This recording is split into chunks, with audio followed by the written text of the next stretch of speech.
Hey guys, welcome back to the channel. This is story about what if Naruto is killed by his teammates and deals with Shinigami part 1. Before I start, please do support for more amazing content and comments for part 2.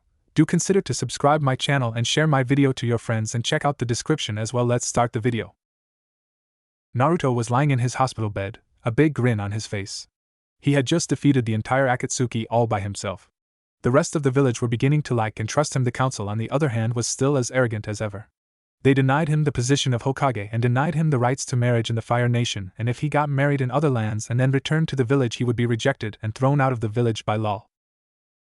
This made Naruto extremely sad. After all he had done for this village, they still didn't see him as a person. They still couldn't see that he wasn't a demon, but a young man. He perked up though as he remembered the villagers, how they praised him when he returned, how they thanked him and apologized for all their mistakes and mistreatment that they brought upon him. Naruto was happy that they didn't shun him or try to attack him. When he returned, he wouldn't be able to defend himself because he had broken both of his arms after he unleashed Rasen Shuriken after Rasen Shuriken on the Akatsuki members. Naruto was also extremely happy because Cheyenne, the girl he had impregnated so she could continue the line of the priestess, was also close to giving birth, 9 months in. He had learned to love her, although she always loved him. Ever since he stuck up for her and never gave up on her, proving that fate wasn't always destined, and that anyone could change their fate. Naruto also had a spot in his heart for other women, the girls he had loved for a long time. They meant everything to him. They all wanted to marry him and live together, but the council wouldn't allow it. He promised that after this was all over he would give a big talk to the other girls and tell them how he felt about each one of them. After all, he had Cheyenne's blessing to do so. As he was contemplating all this, he heard the door open slightly. A girl with pink hair and green eyes entered the room. It was his friend and teammate Sakura Haruno.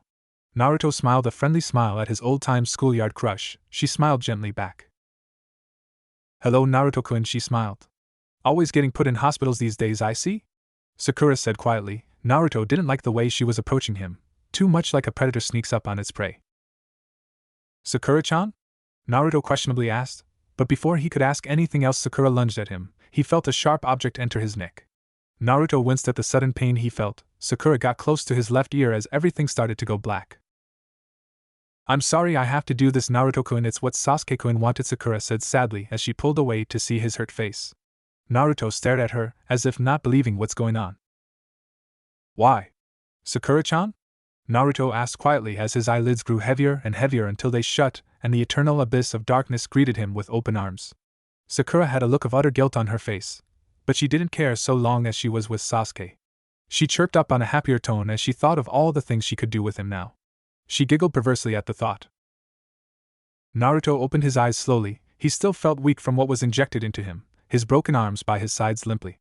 As feeling returned to his body, he felt a slight restriction of his throat. As his eyes cleared and the haze was swept away, he could make out the figure of his ex-friend Sasuke Uchiha. Naruto's face contorted in anger. "Why am I here, team? What are you planning to do?" Naruto asked angrily. Sasuke smirked at his rival. Today would be a day to remember. Sasuke looked down to see all the people who had gathered. The villagers were shouting their rage up to the top of the hospital. Sasuke sneered again. "Villagers of Konoha, I am going to free you of this demon. You will no longer have to coexist with this filth."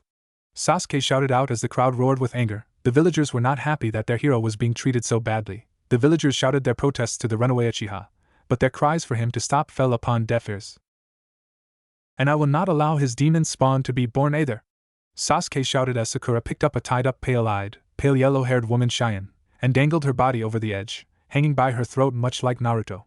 Naruto looked on in shocked horror. "No! Please, you can do anything you want to me, just please don't kill her. I will do anything you want, just let her and the baby live," Naruto shouted out as he started to panic. He started hyperventilating and going a ghostly white pale. Sasuke sneered once again at the weak acts of his rival. "Begging for another's life? How weak! I once thought of you as a great rival. Now you're just a begging simpleton." Sasuke smirked as he watched Naruto's tears fall. Sakura was feeling a deep emptiness in her stomach. It was regret, it was guilt, but it was suddenly replaced with the joy of the Uchiha. The shallow pink-haired harpy showed no more thought to the matter. Naruto let more tears fall. "Please! Let her live! She hasn't done anything. It's me you want!" Naruto shouted out, absolutely terrified. Sasuke smirked and gave Naruto an evil laugh. Sakura smirked as well. Naruto's heart was beating inside of him like a drill. Naruto had never been so scared in his life. He had absolutely no power over the situation. He was weak from the drug, so he couldn't move his legs. his arms were broken. His, Cheyenne's and their baby's life were in the hands of his two ex-teammates and former friends. Naruto saw Sakura blush while looking at the deranged psychotic traitor that held him by his throat. It sickened Naruto to see this reaction from his former friend. Ha! The dobe is begging at my feet. What a sight! Sasuke shouted out with malice. Both Sasuke and Sakura laughed at the teary face of their old teammate. Sasuke brought out his chakra-enhanced Chidori blade. Naruto's heart stopped for a second. With this, I will end both the demons and his whore's life, along with their disgusting demon spawn. Sasuke viciously yelled out with venom lingering to every word. Hokage Tower, Tsunade's office. Tsunade was sitting at her desk with a giant headache. The reason behind the headache was because a lot of girls were all clamoring to bash the council's skulls together. The reason behind why is because after Naruto learned to become a Toad Sage, he was officially denied the rank of Hokage, and denied to be married in Konoha. The girls were furious. Hinata, Ino, Tenten, Temari, Isaribi, Kurenai, Shizen and Enko were all in the office. They were the furious girls. And so the complaints carried on. This is so not right. He's a hero and the council looks at him like he's a damn weapon. We know he's not the Kyuubi, and we know he's not a monster. He's a kind, caring, sweet, lovable, attractive, responsible, strong, and he's the nicest guy any of us have ever met. He always puts people above himself. He would put his life on the line just to protect a stranger. He's the most purest soul I have ever met, and he deserves better than this. Ino shouted out in unrivaled rage. All the girls with her nodded in agreement, and contributed their own 2 cents into the conversation. Listen! I can't do any, Tsunade said, but was interrupted by the loudest horror-filled scream they had ever heard. It shook them all to the bone. Ah! Came the cries of a male voice that sounded very familiar to someone they all knew and loved, but the scream was unlike anything they had ever heard from him. The cries came from the hospital roof. All the girls in the room hurried over to the window and gasped or yelped in shock horror at what they saw. Naruto was dangling over the hospital roof with Sasuke holding his neck. The truly horrifying thing they saw was that Sasuke had his other hand that was holding a blade lunge into Cheyenne's 9-month pregnant womb, thus instantly killing the baby. The girls spent no time staying still. They all rushed to the scene as fast as their legs could carry them. Naruto cried out in unrivaled sorrow. Cheyenne was wincing at the pain but crying heavily at the loss. She could feel that her baby was hurt during that blow. It was a motherly thing. She cried out her sorrow as Sakura smirked at the girl. Will you stop crying already? You're hurting Sasuke-kun's ears, Sakura said with an evil smirk. Sakura looked at Sasuke, who nodded back to her as if telling her yes. Naruto was still disorientated and crying hysterically. He then felt something falling through the air. His eyes snapped wide open and looked at Sakura. Cheyenne was no longer there. It took all his strength his body could produce to look downwards. He saw Cheyenne's bloodied, crippled body slumped across the pavement below. Ah! No! Cheyenne, no! Naruto cried out as tears fell from his face like there was no tomorrow. Naruto then felt a horrible piercing in his flesh. Naruto looked up to see that Sasuke had plunged the sword into his chest also. Piercing his heart, Sasuke dragged the blade through his chest, leaving him dying. Not even the demon fox himself could heal that wound. You're dying, Naruto Baka, and you're about to meet the fate of your horse, Sasuke whispered into Naruto's ear before releasing his grip around Naruto's neck. As Naruto fell from the high building, he started to see images of the smiling, happy faces of his loved ones. Oh, how he would miss all of them. Naruto landed with a sickening thud on the floor as the villagers ran to his side, screaming and crying out their sorrow.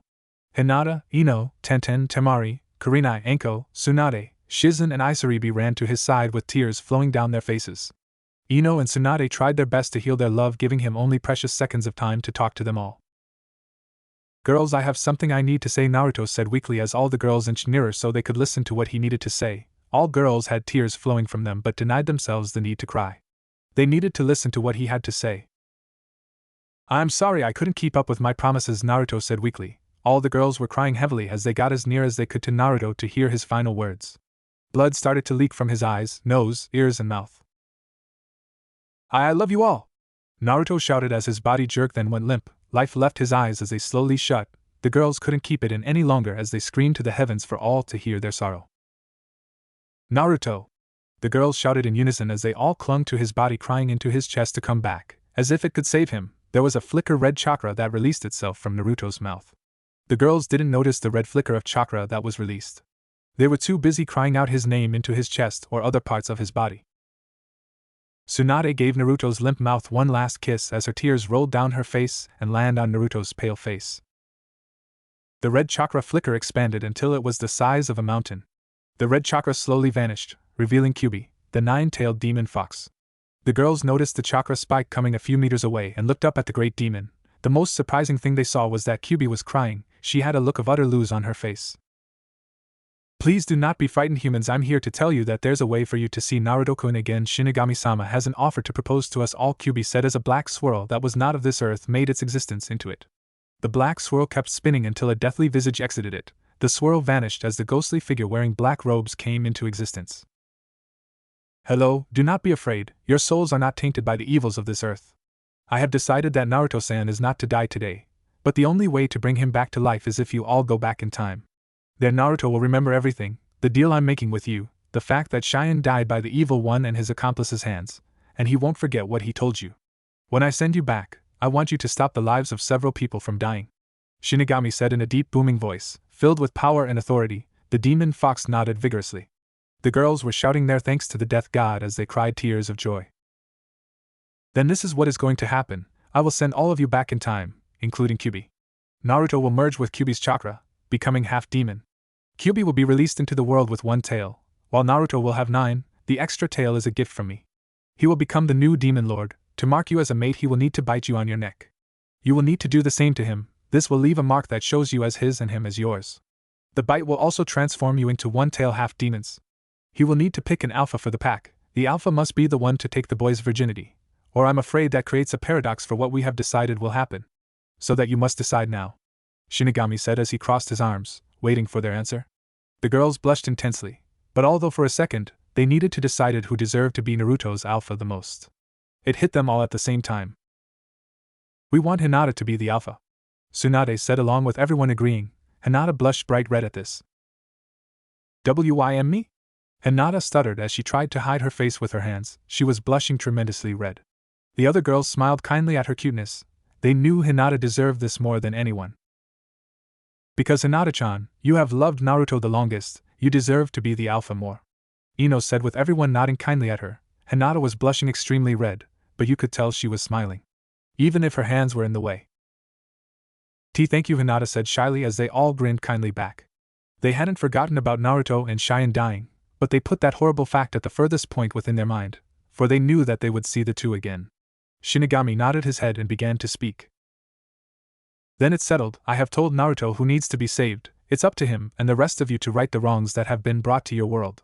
I apologize from behalf of myself and Kami for the mistakes made. Before I send you back in time, please sign this contract.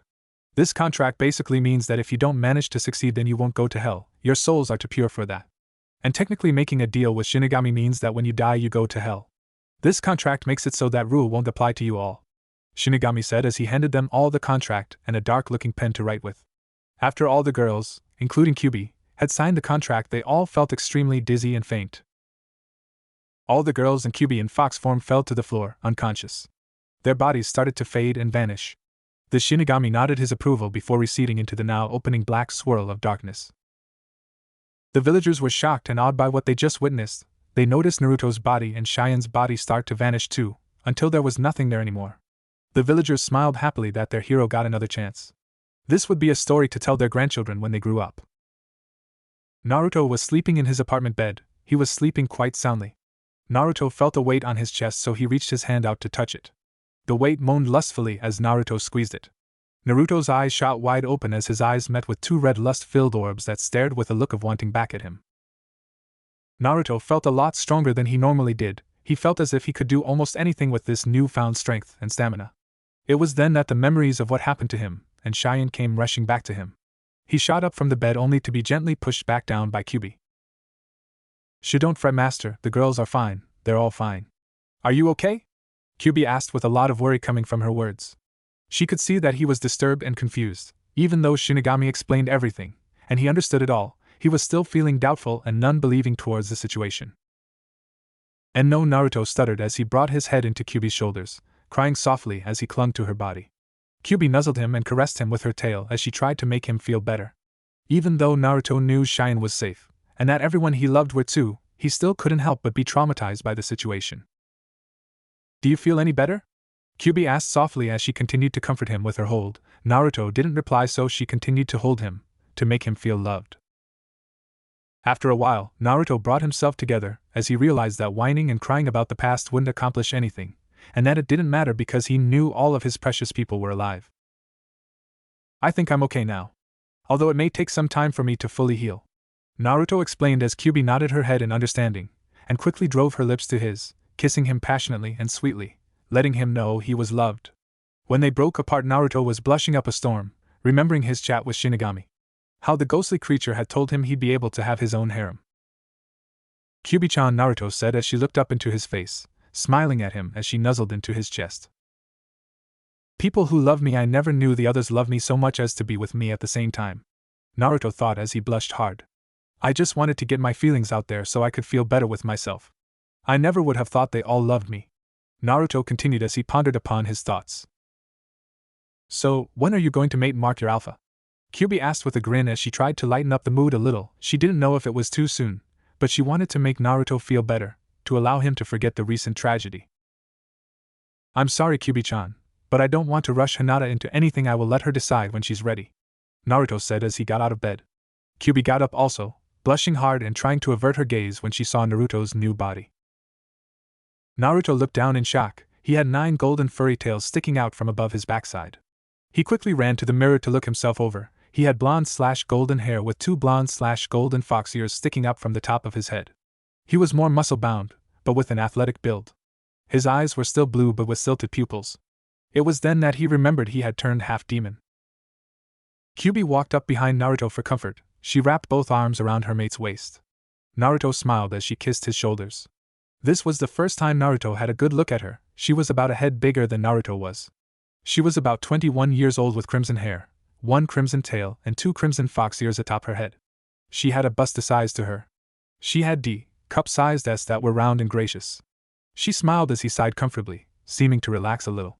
Although he knew he had no time for relaxing just yet. He pulled away from her slightly as she whimpered slightly at the loss of warmth. Come on, I need to get you some cloths. What sizes are you? I'll try to pick you out some ninja attire, Naruto asked as he got a pen and paper for her to write down her waist, bust etc. sizes. While Naruto got dressed, Kyubi wrote down her sizes. She also wrote what colors she liked, and what colors she liked to match the other colors she wore. Naruto came out of the bathroom dressed in his usual orange jumpsuit. He frowned at it. Orange, he liked jumpsuits. He did not. Kyubi handed him the sheet of paper and knelt down so she could give him quick love-filled kiss. When she retracted, she saw the small smile on Naruto's face. Naruto turned and began walking until he heard Kyubi following him. Naruto turned around and gave her a genuine smile. Please wait here and wait for me to give you your cloths, Naruto said as Kyubi nodded a little sadly. She knew she didn't have cloths on, and that would be embarrassing, but she really didn't want to be on her own for too long. Anything you want me to do, master? Kyubi nodded as she sat down on the bed. Naruto blushed at the unintentional erotic sentence, but shrugged it off as he exited the room with Kyubi waiting for him. Naruto looked at the list in hand as he exited the room, and chuckled at what she wanted to wear. Naruto ran to the nearest ninja shop he could. He needed to do this all fast so he could go find his other mates. He noticed the date on a nearby information stand. Shit! It's team signing day tomorrow! Naruto exclaimed as he ran with unrivaled speed that not even Guy could match. Well, at least we all still have our strengths and knowledge from before we came here. That means that I have another 7 years to become even stronger, Naruto thought as he got even faster, becoming that of a blur to all onlookers. Hyuga compound, Hinata's room. Hinata had just woken up. She had tears rolling down her face. She needed to see her Naruto-kun. She got dressed into her usual ninja wear. After she was dressed, she dashed out of her room, out of the building, out of the compound and through the streets, one destination in mind. Casino hotel bedroom. Both Tsunade and Shizen had woken up in a casino resort hotel. Shizen got dressed quickly when she looked around. The sight that greeted her was extraordinary. Tsunade was an 18-year-old. She had the same bust size, but she defiantly looked younger. Shizen gasped at her master's appearance. Tsunade felt the change in both her age and her looks. She started to shake, not believing what's happening. She then burst out into tears of joy. This meant that she could have children with the man she loved. Shizen was by her side in an instant, stroking her hair and whispering sweet nothings into her ear. Tsunade was laughing with joy, as tears still continued to fall from her eyes. She couldn't remember being this happy ever. The two decided to pay their rent and rush back to Konoha, needing to see their man once again. Yamanaka flower shop, Ino's bedroom. Ino had just woken up also. She got dressed into her usual ninja uniform and rushed out of her house, crying silent tears of joy that the man she loved would be alive once more. She ran down the streets of Konoha. She ran to the one place her heart would reside. Konoha, weapon shop, Tenten's room. Tenten had woken up in a sweat. She had a really bad nightmare. She dreamt that Naruto died again and that they couldn't help him again. Realizing that it was just a dream and that Naruto was still alive, she shot out of bed, got dressed and ran out of her house. She ran and ran. She was so happy that she got to see her man again. Konoha, Kurenai's house. Kurenai awoke in her bed. She felt her face and realized that she was in her younger form. She dashed out of her house and ran for all she was worth towards the only man that she would ever allow to be with herself. She ran to her love, she ran to her man, she ran to her sanctuary. Konoha, Anko's house. Anko awoke in her bed. She remembered all that had happened in her future timeline and she ran towards the house of the one man who ever treated her like she was more than the snake whore, the man that treated her fairly, the man who risked his life and almost lost it in protecting her. She ran with happy tears streaming down her face. She needed to hold her love once more, she needed to feel his embrace. Suna, Temari's house. Temari woke up crying tears of sadness for what happened to her love. They were quickly replaced by tears of joy as she remembered he was alive and sent back. She quickly got dressed, got her fan and ran outside. She jumped on her fan. As she was on her fan, she used a quick jutsu to make the fan glide through the air at a fast speed. She was heading for Konoha. She was heading for the one who held her heart, the one who if died, she would die with him. Demon Country, Priestess's quarters. Cheyenne woke up groggily, her head pounding. It was then that she snapped wide awake. She got dressed into her priestess's robes and ran for the door. She got one of her men to drive a carriage to Konoha. She would be in the man she loves arms in 3 days. She touched her stomach where her baby used to be. She cried out in sorrow and despair as she remembered how much she had wanted Naruto's baby. She promised that when she got to Konoha she would jump him and make him give her the baby once more. She wanted the baby so badly to be able to make love with Naruto and produce something as proof to that love was all the incentive she needed. She would have a child with Naruto, raise it and love it with all her heart. Village hidden in the sea, outside house on the beach. Isaribi awoke in her small humble shack. She knew that Naruto was alive and so she hurried back to Konoha so that she could be with her man. She got dressed first and then set out to go find her love. She knew which way Konoha was so she just swam there. The transformation didn't happen because Tsunade got rid of it a few weeks after she arrived in Konoha. She started to swim towards the mainland that holds the hidden leaf village in all its glory. Konoha, Market District. Naruto was walking down the market district. He had just brought his mate, Kyubi-chan, a nice red ninja suit. The shirt was quite small for her, but she insisted. The shirt was black and revealed a lot of her bust size. Her overcoat was a trench coat that was black with crimson flames. He had gotten her black ANBU pants with black shinobi sandals. Naruto sighed before running back to his apartment. Konoha, Naruto's apartment. Naruto was walking towards his apartment door. He reached out and turned the doorknob. Naruto was outside his apartment door. He held out his hand to twist the doorknob. Naruto entered his small apartment only to find it full of the woman he admired. All the girls in the room spun around so fast it made their heads spin. They all had tears flowing down their faces with looks of sadness and defeat. Naruto was about to say something but he never got the chance. He was charged and embraced by all the girls that were in the room. They were crying into different parts of his body. And Naruto-kun, Hinata said as she tearfully looked up from his chest and into his eyes. Naruto embraced her back, letting a few of his own tears fall. And my baby as she's dead. Naruto wailed into Hinata's chest. The girls started crying even harder with that statement. They couldn't imagine what pain Naruto could be in right now. They held onto the man they loved so much tighter and tighter. They wouldn't allow him to feel the sorrows of the life he had to live anymore. Don't worry, Naruto-kun, she's safe now, she's back with us, you have the chance to have the baby with her all over again, Hinata said kindly as she wiped away Naruto's tears. Naruto nodded and smiled a weak smile. He couldn't help himself. He had to feel warmth again, he had to feel that someone was there for him, so he quickly embraced Hinata once again and held to her tightly as he rested his head in her chest. He shacked slightly every now and then. Hinata couldn't help but blush at where his head was positioned. She couldn't help but press his head into her more. She let out a quiet moan that made Naruto's face go red.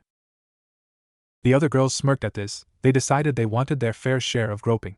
The group started to caress a body part that belonged to Naruto as he let out moans of pleasure. Before anyone could start to grope his prized possession, he decided to stop them all. Girls, wait, I was told by Shinigami-sama that my first time has to be with Hinata-chan because she is supposed to be the alpha of the group. He says if I don't have my first time with Hinata-chan then the deal we made with him is void and that we will all die. Naruto reasoned with them. They all had sad looks on their faces as they buried their faces into a part of his body. Naruto smiled at their cuteness. Naruto decided to get up. He noticed that not everyone was here. Hinata, Tenten, Ino, Kyubi, Enko and Kurenai were here, but Cheyenne, Isaribi, Temari, Tsunade and Shizen weren't. He understood that they would live quite a long way away from Konoha, so he decided to wait patiently. The girls got off of Naruto reluctantly. It was then that they saw the fox ears and foxtails. Kawaii! Came the shouts of all the girls simultaneously as they glomped onto a tail, or an ear or both. It's so cute and furry, Ino said as she rubbed her cheek against the tail.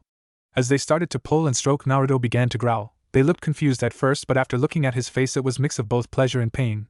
They looked down to notice the giant tent in his pants. Please don't do that unless you want to make the contract void, Naruto grunted out. The other girls let go of his tails slyly. They would have to remember his little turn-on when they finally get to have him. When they released him, he let out a sigh of relief. He handed Kyubi the bags of cloths for her. After he made sure everyone had eaten, dressed, and washed, he decided he needed a cold shower at that. Master, may I help you clean yourself? Kyubi asked seductively with a feral grin on her face. Naruto gulped at the feral, lustful looks he was receiving from his female companions. I'm sorry, I don't think I could trust myself to be in a shower with any of you yet naked. I don't think I could control myself to behave, Naruto said with a bright blush. The other girls smirked at this. It was nice to know that he wanted to take them. It was nice to know they were loved. Okay, master, but don't be too long. I wouldn't be able to control myself either with you being completely naked in the room next door. Kyubi winked mischievously, and the others nodded with glazed over eyes, blood pouring down their noses. Naruto shivered involuntarily at the looks he was getting. He walked into the bathroom and had his cold shower. When he got redressed, he opened the door to see all of his mates with dreamy looks in their eyes. They snapped out of their trances when they heard Naruto cough loudly. They all blushed extremely, knowing they had been caught by the man they all loved. Naruto smirked at their reactions and shook his head. Shinigami-sama told me before I was brought back in time that he had talked to Ojizen. He said that he told the old man about everything from where I came from to what deal I made with him to you all being my lovers and mates. He also explained to me that when I use my mate mark on you, we will be able to communicate from afar and be able to send mental images and such to each other, and the mate mark will also make you like me, and Kyubi-chan here you will become half demons. You will be able to use demonic chakra, have 2 fox ears, and you will have 1 tail except for Hinata-chan. She is supposed to have 3. Naruto said as everyone nodded their understanding. Naruto-sama, when will we kill the Uchiha and the pink whore? Kurenai asked as she cocked an eyebrow. The other girls nodded furiously. They wanted to rip the arrogant emo fuck up. Naruto sighed at his red-eyed mate's bloodlust. Although he had the same thoughts and needs that she did, he would make Duck-ass team pay for his insolence. When the time comes right now, we all need to be aware that tomorrow is team signing day. Kurenai-chan, Enko-chan, I need you two to talk to the old man and ask him to mix up the old teams a bit. I really don't want to be stuck on a team with the twatty two. That would be troublesome, so to say, Naruto said as he sighed. Kurenai and Enko chuckled as they nodded their heads. So should we go to see Hokage-sama now? Kurenai asked seriously. Naruto nodded his head yes as he led his mates out of the door. But before he left, he and Kyubi used a genjutsu to cover their tails and ears. Kyubi and Hinata wrapped an arm around his waist as he did the same to them. Ino and Tenten wrapped an arm around Kyubi and Hinata. Enko and Kurenai did the same to Ino and Tenten. The group walked through the crowd stunned that the demon spawn had so many admirers and that some of them were from decent families. It sickened them to watch the Hyuga princess, and the next in line for the heir to the Hyuga household, walk through the streets holding on to him like that. Hinata and the other girls saw these glares and leveled their own back at them. Naruto smiled sadly. He may not have the villagers' respect or liking in this time, but he knew he would earn it.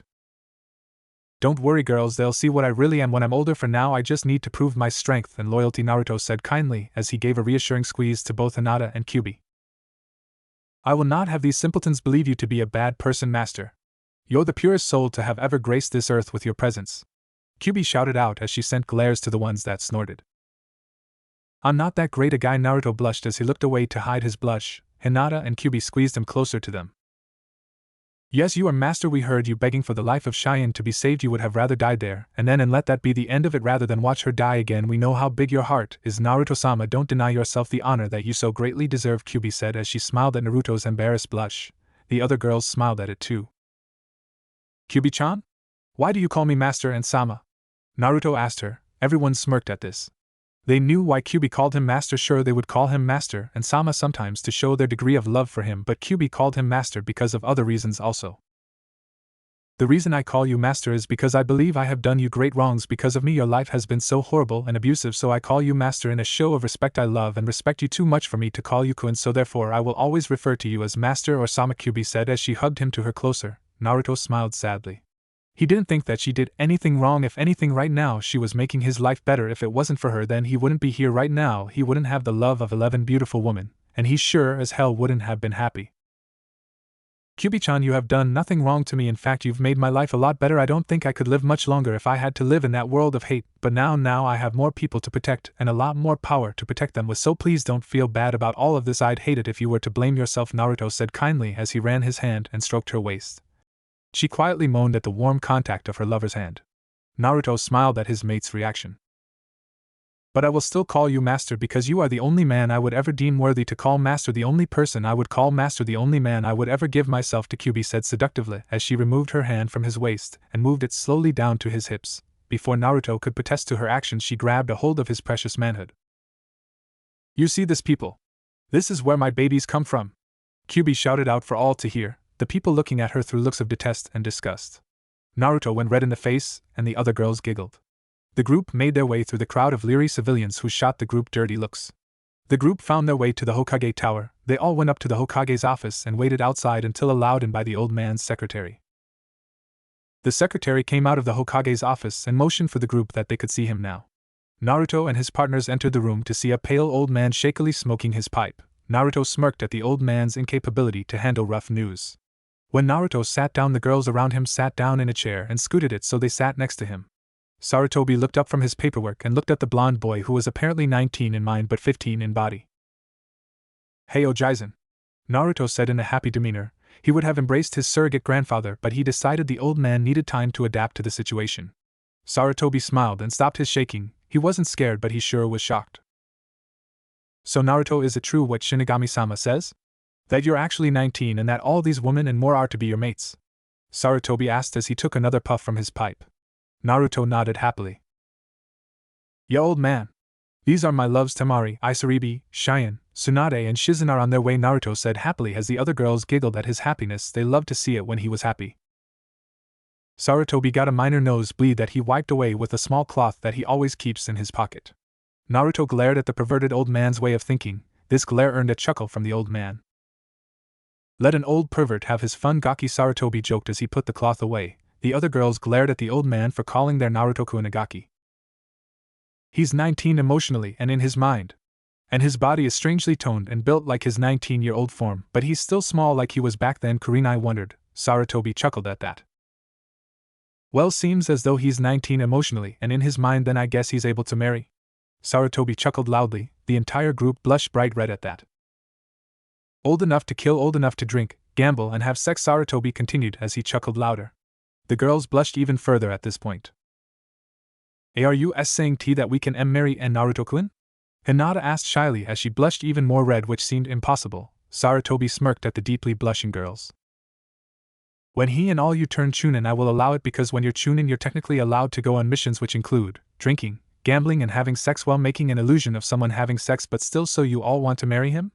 Sarutobi asked the group. The group shyly nodded their heads with Naruto happily blushing further. Sarutobi smirked at this. He was loving how lucky his surrogate grandchild was. Then it's settled, I'll write up the contracts for you all. Unfortunately for you, Ino and Hinata, you need to have your father sign the paper because you're both in registered clans of Konoha, so your clan head must agree and sign the paper, Sarutobi said with a chuckle as both preteens sighed in defeat. This would be hard for them, but they both had a foolproof plan. They had knowledge that Naruto was the fourth son and that the clan heads would love to pair him off to their daughters. The girls all nodded again. Hinata spoke up first. I'm okay with it, Hokage-sama. I know my father will want me to marry Naruto-kun because in the future when my father finds out about Naruto being Minato's son, he literally pushes me to get to know him better, Hinata said with a sigh. Sarutobi laughed at this. Hayashi would definitely do this. He would definitely push his daughter to marry the son of the strongest ninja Konoha has known. The group said their goodbyes to the aged Hokage before they left. The group made it back to Naruto's apartment. Naruto mentally sighed in defeat. How was he going to get 7 girls to sleep comfortably in his small apartment? Okay girls, this is what I'm going to do, Naruto said as he gained the attention of the group. First I'm going to go back to Ojaizen's office and pick up some money from my inheritance, then I'm going out to buy a decent-sized house. Old man won't allow me the Namikaze compound until I turn Chunin, Naruto said as he walked back to the office of the Hokage. The other girls frowned. They didn't want him spending and wasting money on them. They were fine with sleeping on the floor of the apartment. You don't have to buy a house, Naruto-kun Tenten said, with the others voicing their agreement. Naruto smiled at the group. Don't worry, in the future I spent that fortune like there was no tomorrow, and I still didn't even take 1/10% of the money. Trust me, go get your stuff ready, and I'll come pick you all up. I know you'll all like the house I'm planning to buy, Naruto said as he smiled and started to jog to the Hokage tower, waving his hand behind him. The girls smiled kindly at the man they were falling deeper and deeper in love with. He's so generous and kind, Ino squealed as the other girls nodded and started to daydream and drool as they thought about the man they loved and the only man they would ever love. Naruto arrived back at the Hokage tower. He entered the old man's room and sat down on the chair opposite to the old man. Sarutobi looked and cocked an eyebrow at the blonde 15-year-old going on 19. May I help you with anything, Naruto? Sarutobi asked as he took a puff from his pipe. Naruto nodded his head. I would like my inheritance, excluding the house. Of course, I know I'm not allowed to enter the grounds honorably unless I'm Chunin, Naruto said in a serious voice. Sarutobi studied the blonde before nodding his head in acceptance. He went over to the picture of the fourth Hokage and sided it open. Behind the picture was a metal safe that had a dial with numbers painted on the edges of the dial. Sarutobi opened the lock and opened the door to the safe. Awaiting inside were 2 pairs of keys, 2 large golden-plated scrolls and 2 smaller silver-plated scrolls. Sarutobi picked up the 4 scrolls and sealed them into a smaller scroll. He handed Naruto the small scroll and one of the 2 keys and placed the other back in the safe. The key Naruto had was the key to his bank safe. The key Sarutobi had in the safe was the key to the Namikaze compound. Oh, and one more thing, I'm going to need you to place me on a different team than Team 7. I can't work with that brooding prick and that loyal whore Sakura in the future. They do horrible things. To put it short, the Uchiha betrays the village and Sakura believed that he loved her. They ended up killing both me, my love Cheyenne, and our unborn baby, Naruto said as he clenched his hands in rage. He let a few tears make their way down his face. Sarutobi was shocked, but he nodded sadly. And I need you to look the other way when Sasuke and Sakura die on the wave mission, Naruto said coldly. Sarutobi gasped. But he understood that Naruto needed to do this. Shinigami said that Naruto needed to right a lot of wrongs. Sarutobi nodded once again. Thanks, Ojaizen. As soon as the Chunin exam is over, I expect to be given the keys to my compound, Naruto stated as he left the Hokage's office, saying his goodbyes to his surrogate Ojaizen. Sarutobi sighed at this. Naruto was out for blood and revenge, and he couldn't blame him for doing it. Naruto entered the bank with his father's money in it, and took out a reasonable amount. He left with people staring at him with wide eyes. They had just found out that the demon child was the 4th son. Naruto walked through the village, blocking out the hateful glares he received from the general public. Naruto was surprised to say that he had a crowd of civilian girls following him with hearts in their eyes. Am I really that good looking now? Naruto asked himself as he walked through the village. In a comical fashion, Naruto met up with a certain Uchiha who also had his fangirls following him. When they met up, Naruto's newly established fan club and Sasuke's bimbo fan club stood quite a way away from the 2 boys, staring each other down. Naruto growled venomously at the emo team. I can kill him on the wave mission. I can kill him on the wave mission, Naruto repeated through his mind. He had a lot of willpower to show no emotion to the man who killed his lover, his baby, and himself in the future. Sasuke just smirked at the blonde-haired dope. Hey Naruto Baki, you want to move out of my way? I don't have time to play kiddie games with a nobody from the streets, Sasuke smirked as he saw the irritated look on Naruto's face. Naruto had to remind himself that he would get his revenge in about 5 days' time. He contemplated ripping him apart at the seams. Hey Baka, I'm talking to you, don't ignore me, Sasuke said as he stepped forward challengingly. It was a well-known fact that the Uchiha prodigy hated to be ignored. Naruto smirked. He found the emo's weakness. Did any of you girls hear that? I could have sworn I heard the sound of a gopher being raped by an elephant was past my ears. Must just be Sasuke bitching about power again, huh? Naruto asked the developing crowd that started giggling, some chuckling, some even laughing hysterically. Sasuke growled dangerously as his cheeks went bright red. What was that, dope? I dare you! I dare you to say that again! Sasuke yelled out in utter rage as he started to clench his hands and grind his teeth. Naruto smirked. He was going to love this. I'm sorry, I can't understand you. Maybe if you took that 13-foot pole out of your ass, then maybe you'd be able to speak coherent words, Naruto said as he was inwardly dying from laughing. He had to keep a calm demeanor, so he only smirked. Everyone was currently in hysterics. Sasuke was as red as blood. He put Hinata to shame. WVTT told you about my ASSS stick? Sasuke stuttered, terrified. It was then that everyone stopped laughing and checked his face to see if he was serious. When they found they were rolling on the floor, absolutely crying with hysteria. Naruto couldn't keep it in anymore. The rumors were true. Sasuke was gay. All his fangirls whined slightly. But they noticed how good Naruto looked, so they decided to be his fangirls from now on. Ha ha! Oh my god! It's true! The last Uchiha is gay! Ha ha! Naruto shouted out as he was left crying on the floor. Sasuke almost passed out from embarrassment, but he wouldn't allow the class's dead last to outdo him. Sasuke charged while screaming a death cry. Naruto got up effortlessly without using his arms to get up. As Sasuke swung for him, Naruto lifted his knee and brought it to his stomach. Sasuke went flying through the air and landed in a nearby parlor stand. The crowd was amazed by such a display of skill and raw power. Naruto Fan Club! Attack! A random girl in the audience shouted as all the girls in the crowd ran towards him. Naruto jumped up onto a nearby roof to escape the swarming fangirls. Naruto ran to the house's destination that he had decided on buying. 5 minutes later, Naruto had arrived at the house. The word house was a joke. It was actually a mansion. When Naruto was younger in his past life, he used to walk past that house every day admiring its beauty. The man inside was selling it to whoever had the cash at hand. Naruto opened the gate to the mansion and walked to the top of the small hill that the house was built on. Naruto knocked on the door and awaited for an answer. The door started to open, and what greeted Naruto was a rather skinny man with a slight baldness at the top of his head. The man was wearing an upper-class civilian suit. The man smiled gently at the small boy. "And how may I help you, dear boy?" the nice man asked with a kind small smile. Naruto was taken aback by this. Someone in this village didn't mind him at all? Someone was actually being nice to him? "Oh, yes, actually. Before you start, this is not a joke. I am here to purchase your house," Naruto said as he pulled out his frog wallet. "It's no longer a purse. Get over it, Raffle." The man stared in awe at the money the young boy had. The man was actually speechless, so Naruto had to start the conversation. "I saw the sign outside the house that says for sale, and I would like to buy your house. I believe the price was 6 million Ryo?" Naruto asked, and the man nodded dumbly. Naruto smiled kindly as he handed the money to the man. The man snapped out of his stupor and smiled kindly back. "Well, I didn't have much personal belongings here. I'll call the moving people and they can help me move what little belongings I want from the house," the nice man said. Naruto nodded. "No problem," Naruto said as he grinned widely as he rested his arms on the back of his head. 1 hour later. "Well, I think that's everything. The house is now in your name. Here's the papers to prove that, and I guess I wish you all the best. See you around, kid," the nice man said as he rode in the carriage that was driven by a servant of some sort. The other 5 carriages carried the rest of his belongings. Naruto smiled as he exited his house and locked up the gate. He ran across the rooftops as fast as he could to get to his apartment where his mates are. Naruto made it to his apartment in less than 30 seconds, and he had to run from the far end of the village where all the rich people live to the other edge where all the poor people live. Naruto opened the door and walked in only to see all the girls hanging around his room, most of them naked or half naked. Naruto had to shut his door quick before anybody saw. When he turned around, nosebleed evident on his face, the girls glommed him. The girls started kissing random parts of his body as they clung to said part. Naruto was getting passionately kissed by Ino, who was on his chest. Ino's tongue forcing its way into his mouth. Naruto moaned as Ino started to lick around the walls of his mouth.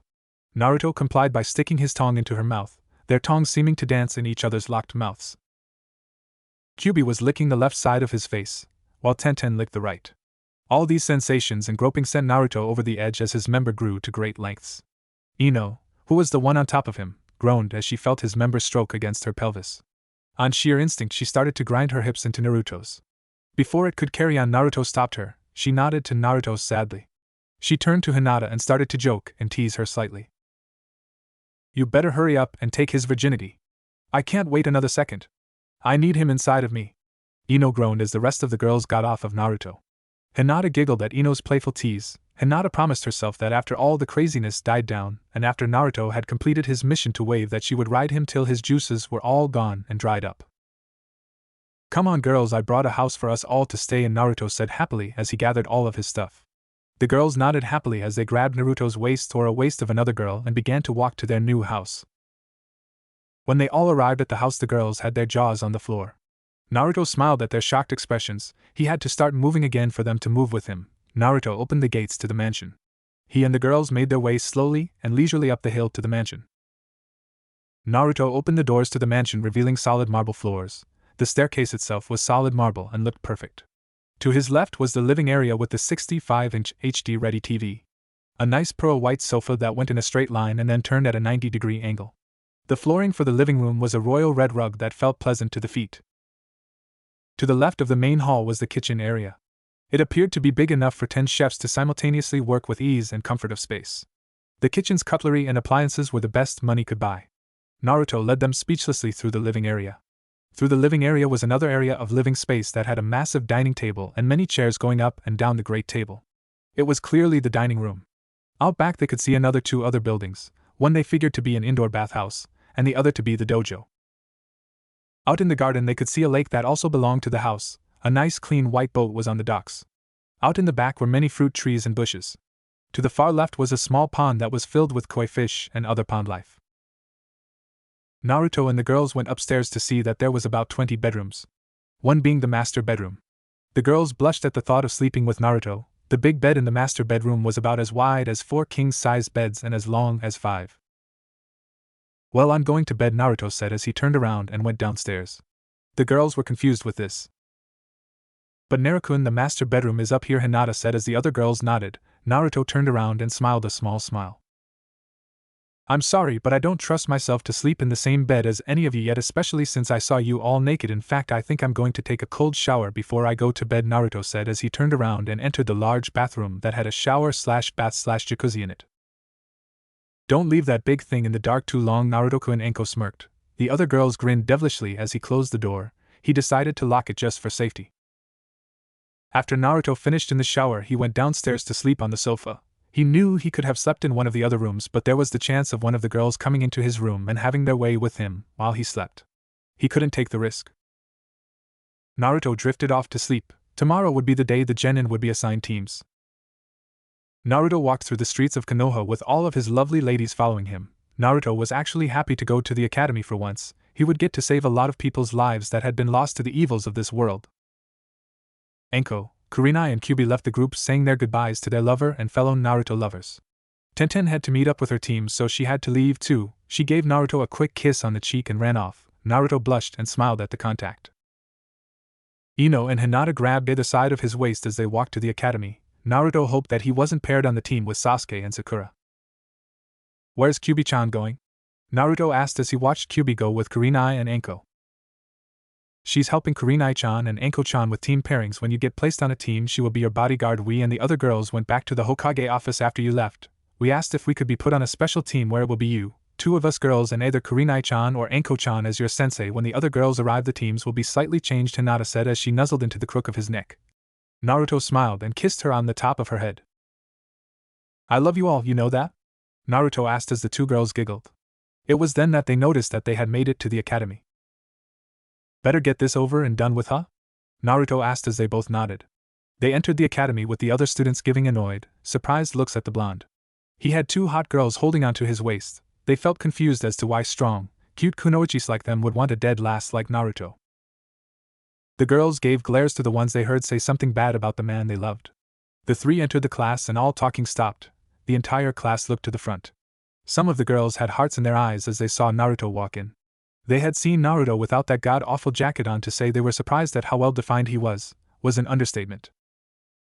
Ino and Hinata started to glare at the girls, drooling as they looked at him. Naruto now had lost all baby fat that he once had. It was now all muscle. The 3 sat down quietly as to not direct too much attention to them, but Sasuke was having none of it. Hey blonde baka, why are you here?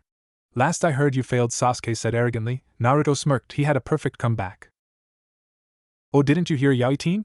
I passed, Naruto said smugly as Sasuke blushed. All the girls in the room snickered at the nickname. Kiba and Choji were in hysterics at this. They had heard about Sasuke coming out of the closet. Shino, strangely, seemed to be forcing down a smile and doing a terrible job at it. Shikamaru, who had just woken up, mumbled a troublesome and nodded back off to sleep. Before Sasuke could retort back, Irika poofed into the room. Now we all know why we're here, don't we? I'm going to be signing you all teams. There's been a slight change in some of the teams since yesterday, so here are your new groups, Irika said as he smiled up at Naruto, who smiled back. Irika went through all the team until he got to Team 7. Team 7 will consist of Sasuke, Uchiha, Sakura, Haruno. Irika didn't get to continue before there was a wooing being made by Sakura. Oh yeah. Suck it, bitches, he's mine. Sakura shouted out in glory. The other girls started to snicker before it turned into hysterics. Sakura was confused at this point. You can't have him. Didn't you hear? Sasuke is fairy boy. A random girl in the crowd said as laughter erupted. Sasuke blushed immensely and tried to hide his face under his desk. Sakura looked very confused. Fairy boy is a term used for gay people. It's an expression just like coming out of the closet. Hope that helped ya, tongue sticking out.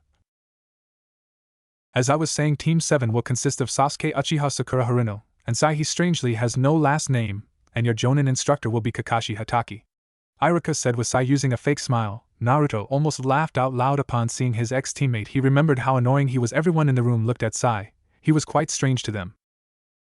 Stop looking at my penis, it's not yours to look at, Sai said, I smiling. Everyone growled at this.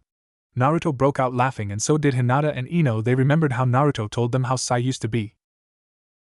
Anyway, Team 8 will consist of Kiba Inuzuka, Shino Aburame, and Gensi Uzi. OC, your Jonin instructor will be Kurina Yuhi, Iruka said as he pulled out a large ruler. He swung the ruler, and it bopped Shikamaru on the head. He awoke from his sleep with a startle. Stop sleeping in my class!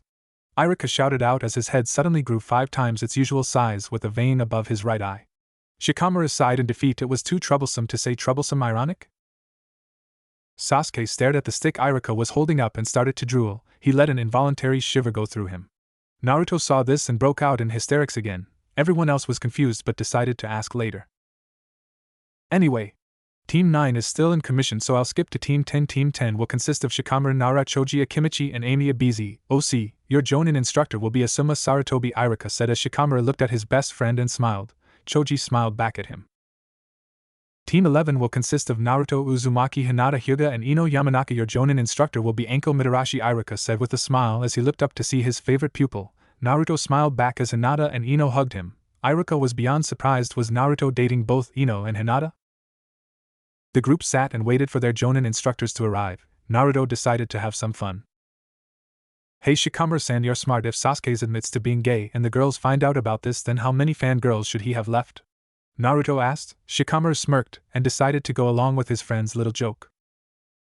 Just the one, Sakura Haruno, Shikamaru said as the other girls started giggling. Sakura just sent an irritated look to Shikamaru. My Sasuke-kun is not gay! Sakura shouted out. Sasuke looked at her angrily before going back to brooding. Naruto nudged both Ino and Hinata.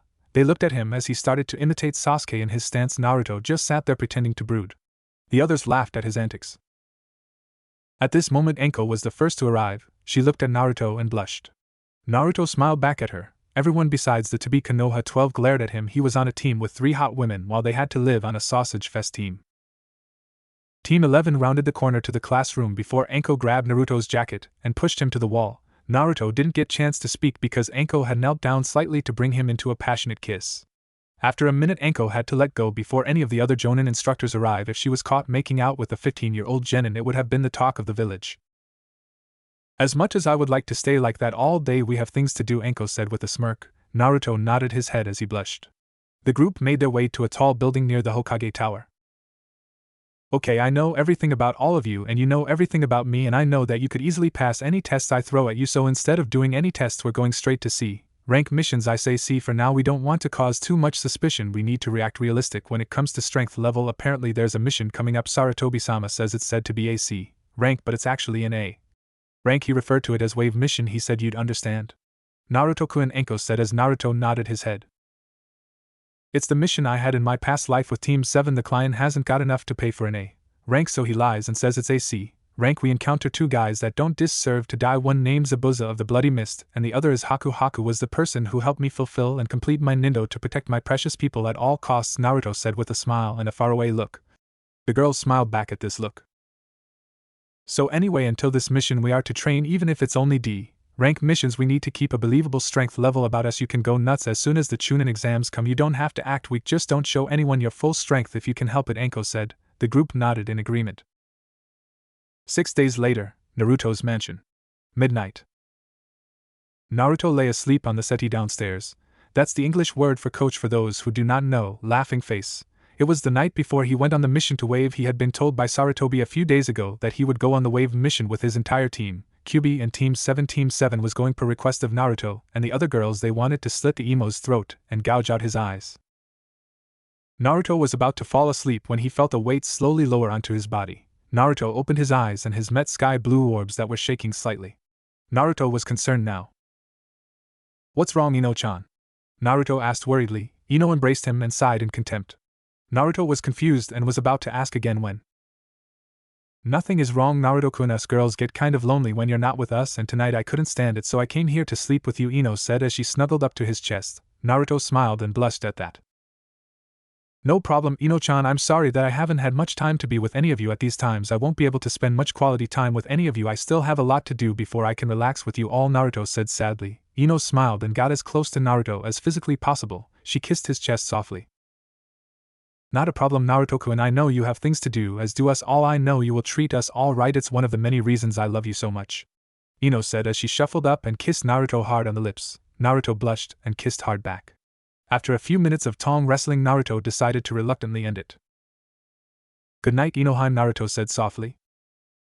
Good night, Narasama, Ino said softly as the two of them drifted off to sleep.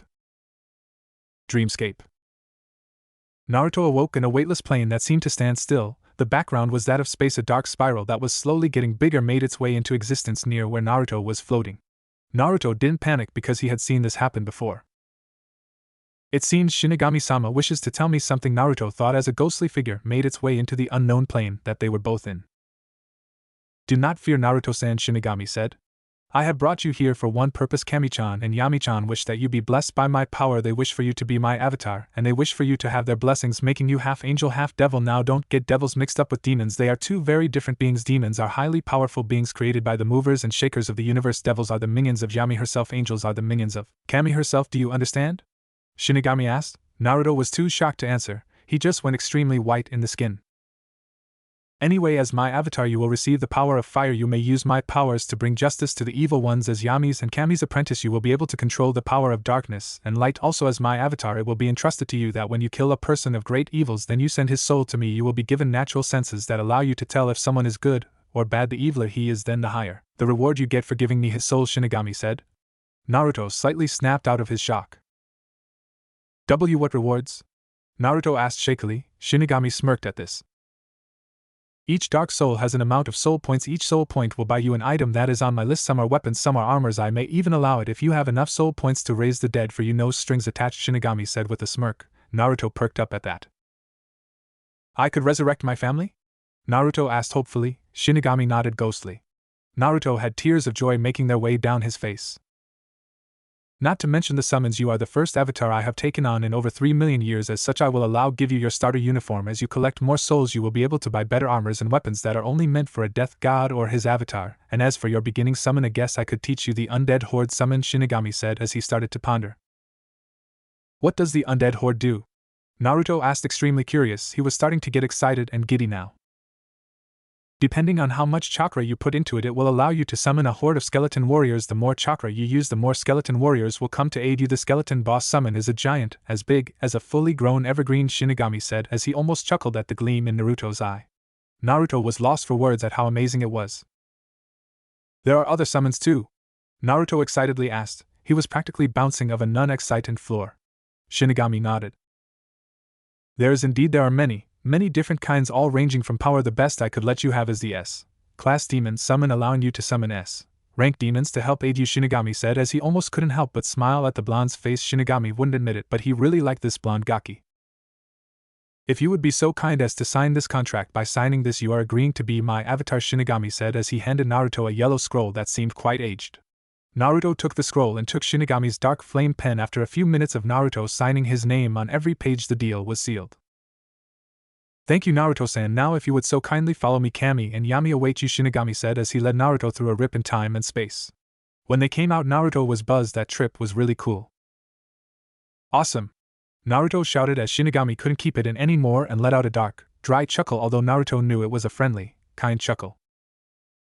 Naruto heard giggling coming to his right. As he looked over to them he gasped in surprise. There was 2 females standing there as they giggled. The first woman was around 21 years old. She wore a white dress with red symbols for Kami on her shirt. The second wore a red dress with white symbols for Yami on her shirt. The one known as Kami had white/silvery hair that sparkled. Her eyes were gold with a silver pupil. She had a pale complexion and was undeniably pretty. The one known as Yami had long red hair that went down to a little above the waist. Her eyes were bright red with an orange pupil. She had a tan complexion and was also unrealistically pretty. "Why Yami-sama ke Kami-sama?" Naruto asked as he bowed to the two movers and shakers. The two women smiled kindly. They walked up to Naruto and lifted him up. "There is no need to bow, Naruto-kun, and please call us by the suffix chan. It would make us a lot more comfortable," Yami said with a hint of seductiveness. Kami sensed this and glared at her sister. Naruto blushed at the fact that one of the gods who ruled our world was coming on to him. "We are here to ask him to become our apprentices, not to ride him till he dies," Kami silently shouted to her sister as she pulled her away, out of hearing range. Unfortunately, the two of the greatest beings in the world forgot that Naruto was now a half-demon and could easily hear the two. Naruto blushed immensely at this. "And why not? He's a good guy and we both blessed him, if you know what I mean," Yami said seductively as Kami blushed again. "You're too horny for your own good, although I wouldn't mind riding him either," Kami said as she started to go into thought. Yami saw the nose bleed coming from her sister's nose and decided to poke fun. "I say we double-team him and take him for all he's worth," Yami whispered into her sister's ear, making her jump. Kami was highly tempted to take her up on that offer. All the while they were talking, Naruto's face got redder and redder, and his eyes got wider and wider until he felt they were as big as dinner plates. "Oh, but we can't," Kami said, sounding disappointed. "We have to talk to him and all, maybe next time," Kami said to her sister. Yami nodded sadly as well. They both made their way over to a red-faced Naruto and a snickering Shinigami. Both women were confused until Shinigami burst out into full-blown laughter, and Naruto passed out. Kami and Yami went extremely red in the face. "How much did he hear?" Kami asked worriedly. Shinigami stifled his laughing until later. "He heard everything. He's half-demon, you know," Shinigami said as he went back into a laughing fit again. Both girls glared at the death god, who surprisingly flinched under all the K.I being emitted. "Wake him up, Ghosty," Yami said amused. Shinigami scoffed at the nickname. Naruto Shinigami cooed. "I have ramen here for you," he continued to coo. Naruto bolted up and started to rub his eyes. "Where's ramen-chan?" Naruto asked groggily. Both girls giggled at his antics. Shinigami smirked at his use of suffix for a food. "Wake up, Baka," Shinigami stated amused. The girls stopped their giggling as Naruto got up. When Naruto saw the girls, he blushed and looked away. Yami and Kami did the same thing. Shinigami was highly amused. "Naruto-kun, we offer you the power to become both of our apprentices. You'd become a god on earth. You'd gain the power of both light and darkness, the powers of both angels and devils. You'd be in control of armies of devils and angels. You'd be our champion," Kami stated with a blush. Yami bit her nail and looked longingly at Naruto, who just blushed further under the stares. "So what can I expect for accepting all this?" Naruto asked. Shinigami smirked and decided to get involved. "Well, here are your gifts from me," Shinigami said as he pulled out a whip that was alight in flames. The whip was basically just that one big water-resistant, continually burning fire whip. Naruto gasped at the sight of such an extraordinary weapon. "And this," Shinigami said as he pulled out a giant scythe. The scythe was almost as big as Naruto himself. The scythe's length was completely black. The blade at the end was a dark-tinted glass. Near the base were 7 runes going up the scythe. All of the runes stood for an element: earth, fire, water, air, lighting, darkness, light. If you pumped chakra into the rune and then swung the scythe as you released the chakra, then the corresponding element would come out at the end of the blade. "And now this will seal the deal properly," Shinigami said as he pulled a seal out of his jacket. The death god thrust the seal into Naruto's stomach as he applied chakra to the seal. The point at which Shinigami's seal touched glowed a deathly dark glow for a second before receding into the seal. When Naruto got up, he felt different. He felt more powerful. He felt stronger. His senses felt more acute. Shinigami pulled a mirror out and made Naruto look into the mirror. What Naruto saw shocked him. His hair had a darker tint to it now. His body felt more defined. He felt powerful. It was then that he noticed that he was holding his fire whip and his new scythe. Naruto pulled out the pen Shinigami had lent him and started to draw seals on both sides of his neck. When he was finished, he sealed his scythe in his right seal and sealed his fire whip in his left. "Now that I've done that, please continue," Naruto said to Kami, who blushed at the boy's new look. Yami drooled at how hot he looked now. "As I was saying, all you need to do is sign the contract we have and then you will become our apprentice," Kami said as Yami continued to drool. "And what are the advantages of becoming both of your apprentices?" Naruto asked the two gods. Yami snapped out of her trance. "Well, if you were to accept being my apprentice, you would be given the powers of a dark angel. When you call forth the power, you will transform yourself in a dark angel. Your entire body will change. The cloths you'll be wearing will change to a jet black robe. Your hair will turn a dark gray, and your skin will turn a light gray. Your eyes will turn bright red like mine. You will sprout black wings that you could fly with," Yami said as Naruto's jaw started to drop. If you accept being my apprentice, you would be given the powers of a light angel. When you call forth the power, you will transform yourself into a light angel. Your entire body will change. The cloths you'll be wearing will change to a pure white robe. Your hair will turn a shining white, and your skin will turn paler. Your eyes will turn gold like mine. You will sprout white wings that you could fly with, Kami said as she almost word mimicked her sister.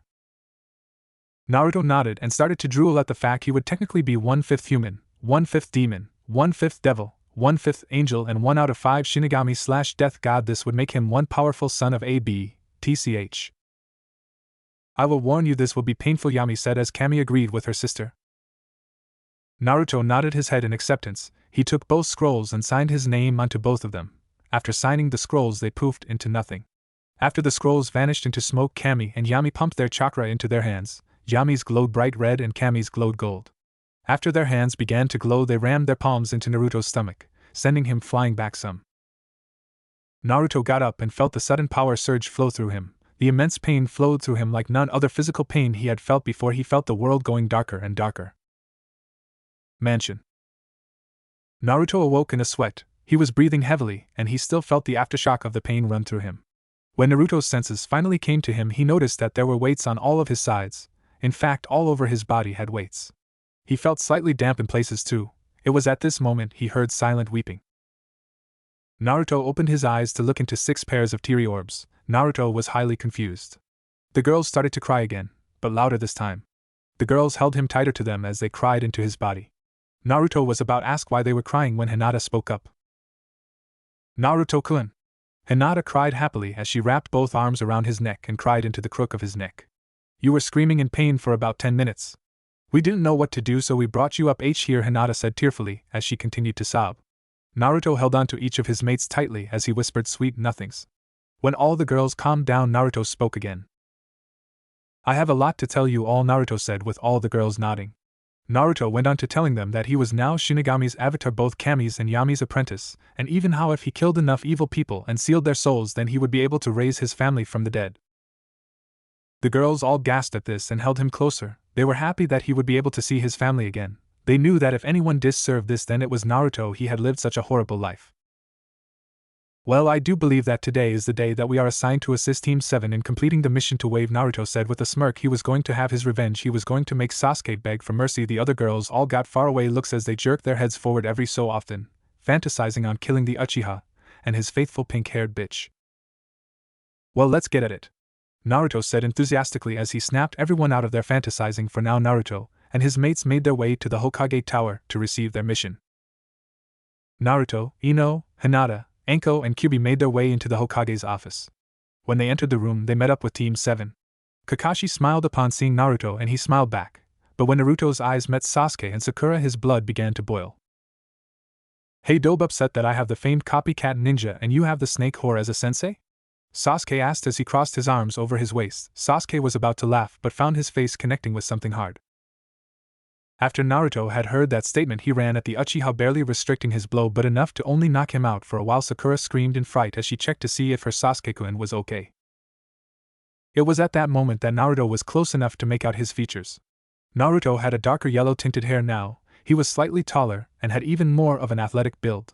If you got close enough, you could make out the red tips on the top of his head. Naruto, what happened to you? Sarutobi asked as Kakashi and Irika, who was also in the room, nodded in their agreement. Naruto took a deep sigh and tried to calm himself down. There's a lot to explain, Gramps, Naruto said as Sarutobi smiled that Naruto would acknowledge him as family. You know who will tell you the details while I'm away on whatever mission you have planned for me, Naruto said as he was careful not to mention Shinigami's name or the fact that he knew about the mission. Okay, no problem. I am assigning Team 11, Team 7, and Team 8 on a mission to Wave Country. This will be your first C-rank mission to Zunasan. You may enter now, Sarutobi said as an elderly man walked into the room. The man took a deep swig of his beverage and looked the students over. Before he could get a chance to insult a few of them, Team 8 walked in. Sorry we're late. Kiba was chasing his imaginary tail, Kurenai said with a chuckle as her 3 students walked in. Kiba looked at Naruto with a surprised look. Hey Naruto, what's up with the new look? Kiba asked as he walked over to his old-time arrogant friend. Felt that I needed to establish a new look. Unfortunately, I still have these awful monstrosities, Naruto said as he pulled at his top. Kiba laughed at the statement. Well, you're supposed to depart in an hour's time. That gives you all some time to shop and all, Sarutobi said with a smirk. Naruto smirked back. Thanks, old man.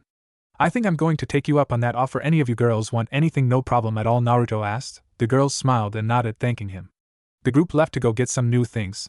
Kiba was surprised that the girls had wanted to go with him. They can't all be together, can they? Kiba thought, surprised.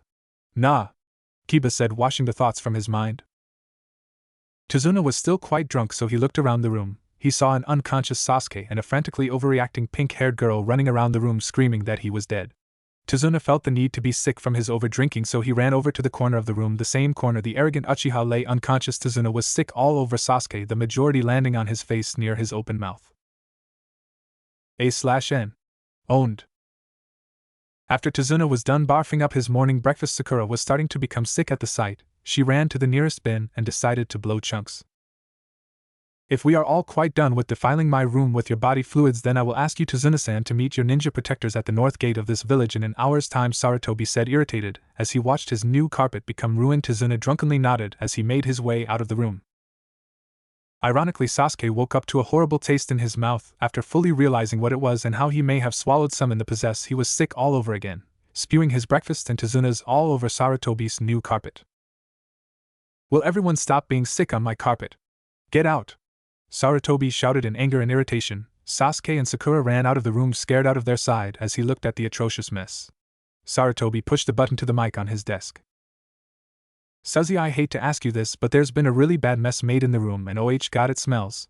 Sarutobi said as he and Iruka jumped out of the window and down into the streets to evade the stench, and also Sarutobi's assistant. She would skin Sarutobi when she next sees him making her clean up sick. He knew he wasn't going to get out of this without one hell of a good apology. Konoha Ninja Appliance Shop. Naruto had just walked out of his favorite ninja appliance shop. He wore black A&BU trousers with a black mesh shirt that showed off his figure. He wore black sturdy shoes that had a metal finish at the end of the boot. The metal part at the end of the boot had a slit in it. If chakra was pumped into the metal, then a 4-inch blade would come out at the end. Everyone else wore similar things to Naruto except in different color or sizes. The girls wore shirts that showed off their bust sizes. The girls wore skin-tight A&BU pants that showed off their curves. Naruto was drooling at the looks of all his girls. Wow, you all look beautiful, Naruto said quietly, due to his breath being taken away. The girls blushed for two reasons, the first being that they could see how well-defined Naruto was now, the second being that he complimented them all on their looks. Thank you, Naruto-kun/Sama, came the replies of all the girls with him. Tenten smiled as she came up to him and wrapped him in her arms. It's a shame I can't come, I have to train with bushy brows and Mr. Fate all day today, Tenten said with a mock pout. Naruto laughed and kissed her on the lips. The other girls smiled at the display. That's not a problem, Tenten-chan, I'll see you when I get back. If the girls arrive while I'm on my mission, show them to the mansion please, Naruto asked. Tenten nodded and gave him a small peck before running off to her teammates. The group left the ninja appliance shop. After Naruto had paid the money, of course, they made their way to the bridge builder. So Naruto-kun, Hinata said curiously. Naruto looked at her, so she continued.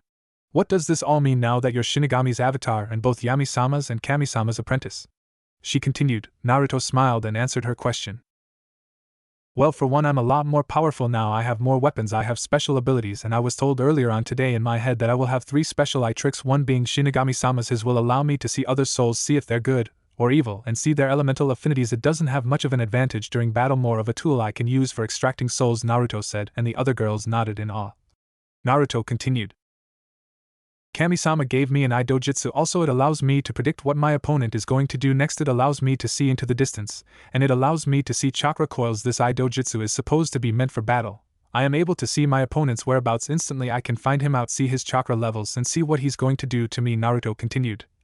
The girls were once again baffled by the power he now has. And Yami-sama gave me another eye dojutsu. It allows me to read others' minds. I can connect with their minds if they are unconscious. It will also allow me to control demons and see through genjutsu, Naruto continued. The girls were even more astounded by the last part. See control over demons? Kyubi asked, slightly afraid. Naruto frowned at this. You know I would never try to control you, don't you? Naruto asked. Kyubi shot up at that. Kyubi felt bad for making Naruto think that she didn't trust him. Of course.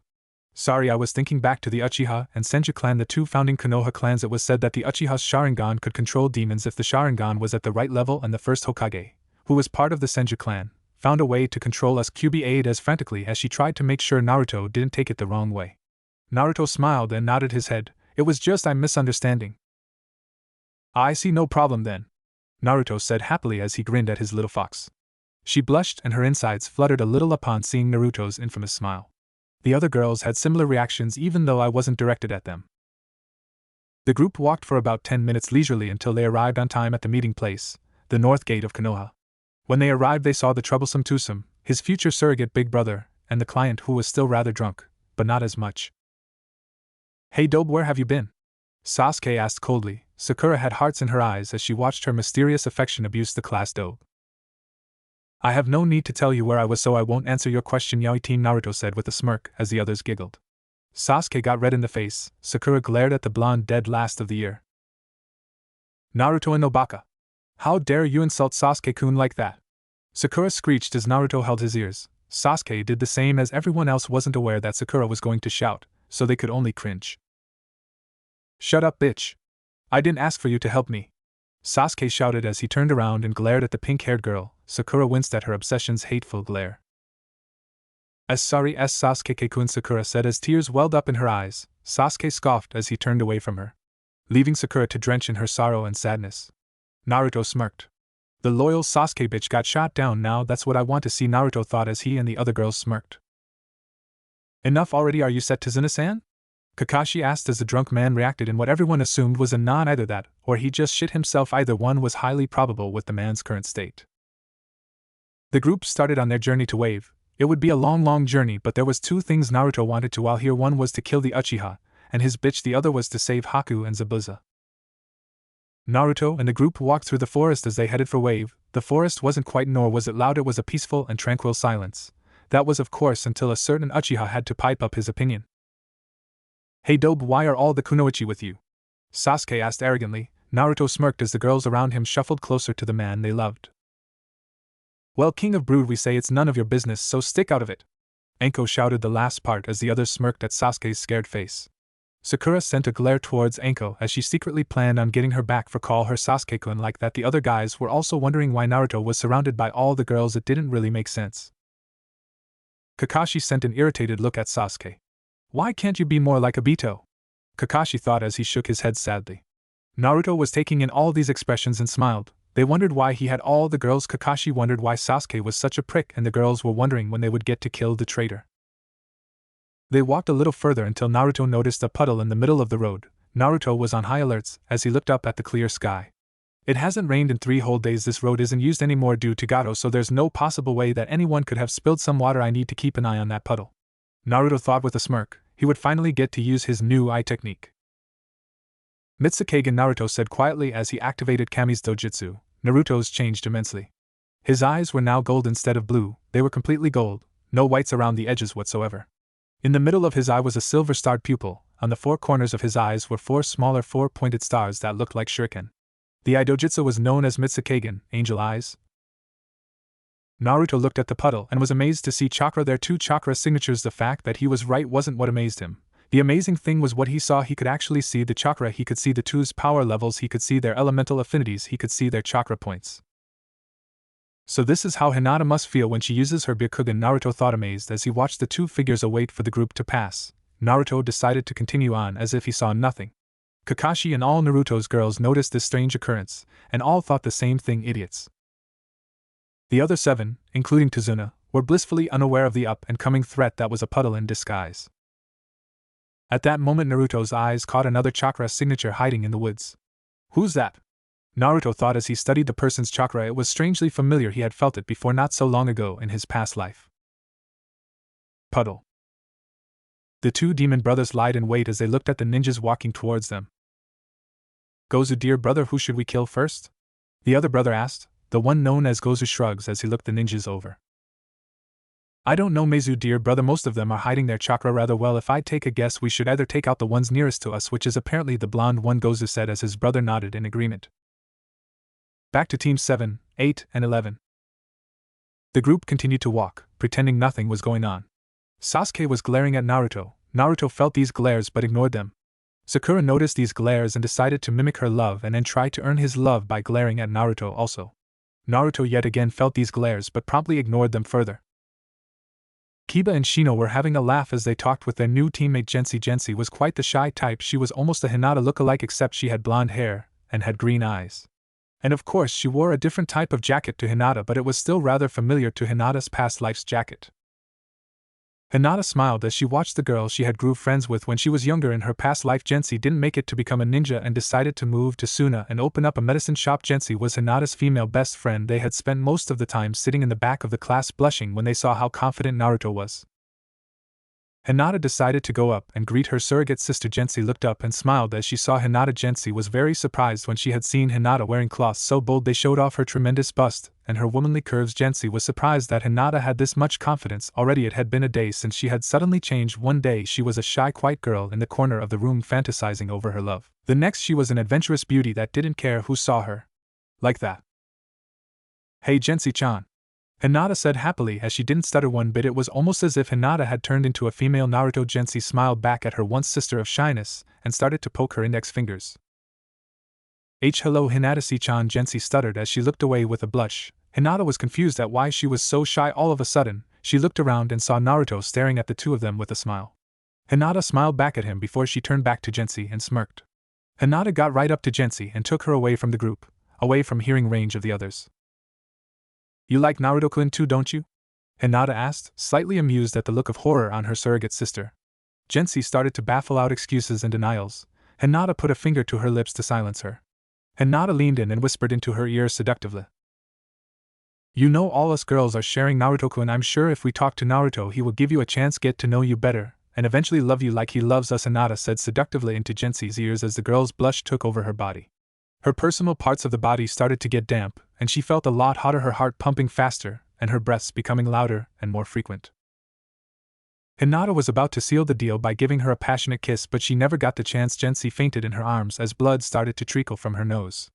Hinata smiled and picked her up. She carried Gensei on her back as she rejoined the group.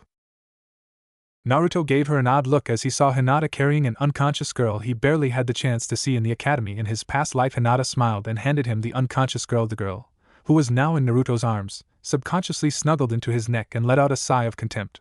Naruto blushed as he felt her legs wrap around his. It was also the fact that she was damp in her lower regions. Naruto got up to Hinata and whispered into her ear so only she could hear it. "Why is Gensei all wet down there?" Naruto asked with a big blush. Hinata blushed and giggled perversely as she knew she had turned her friend on.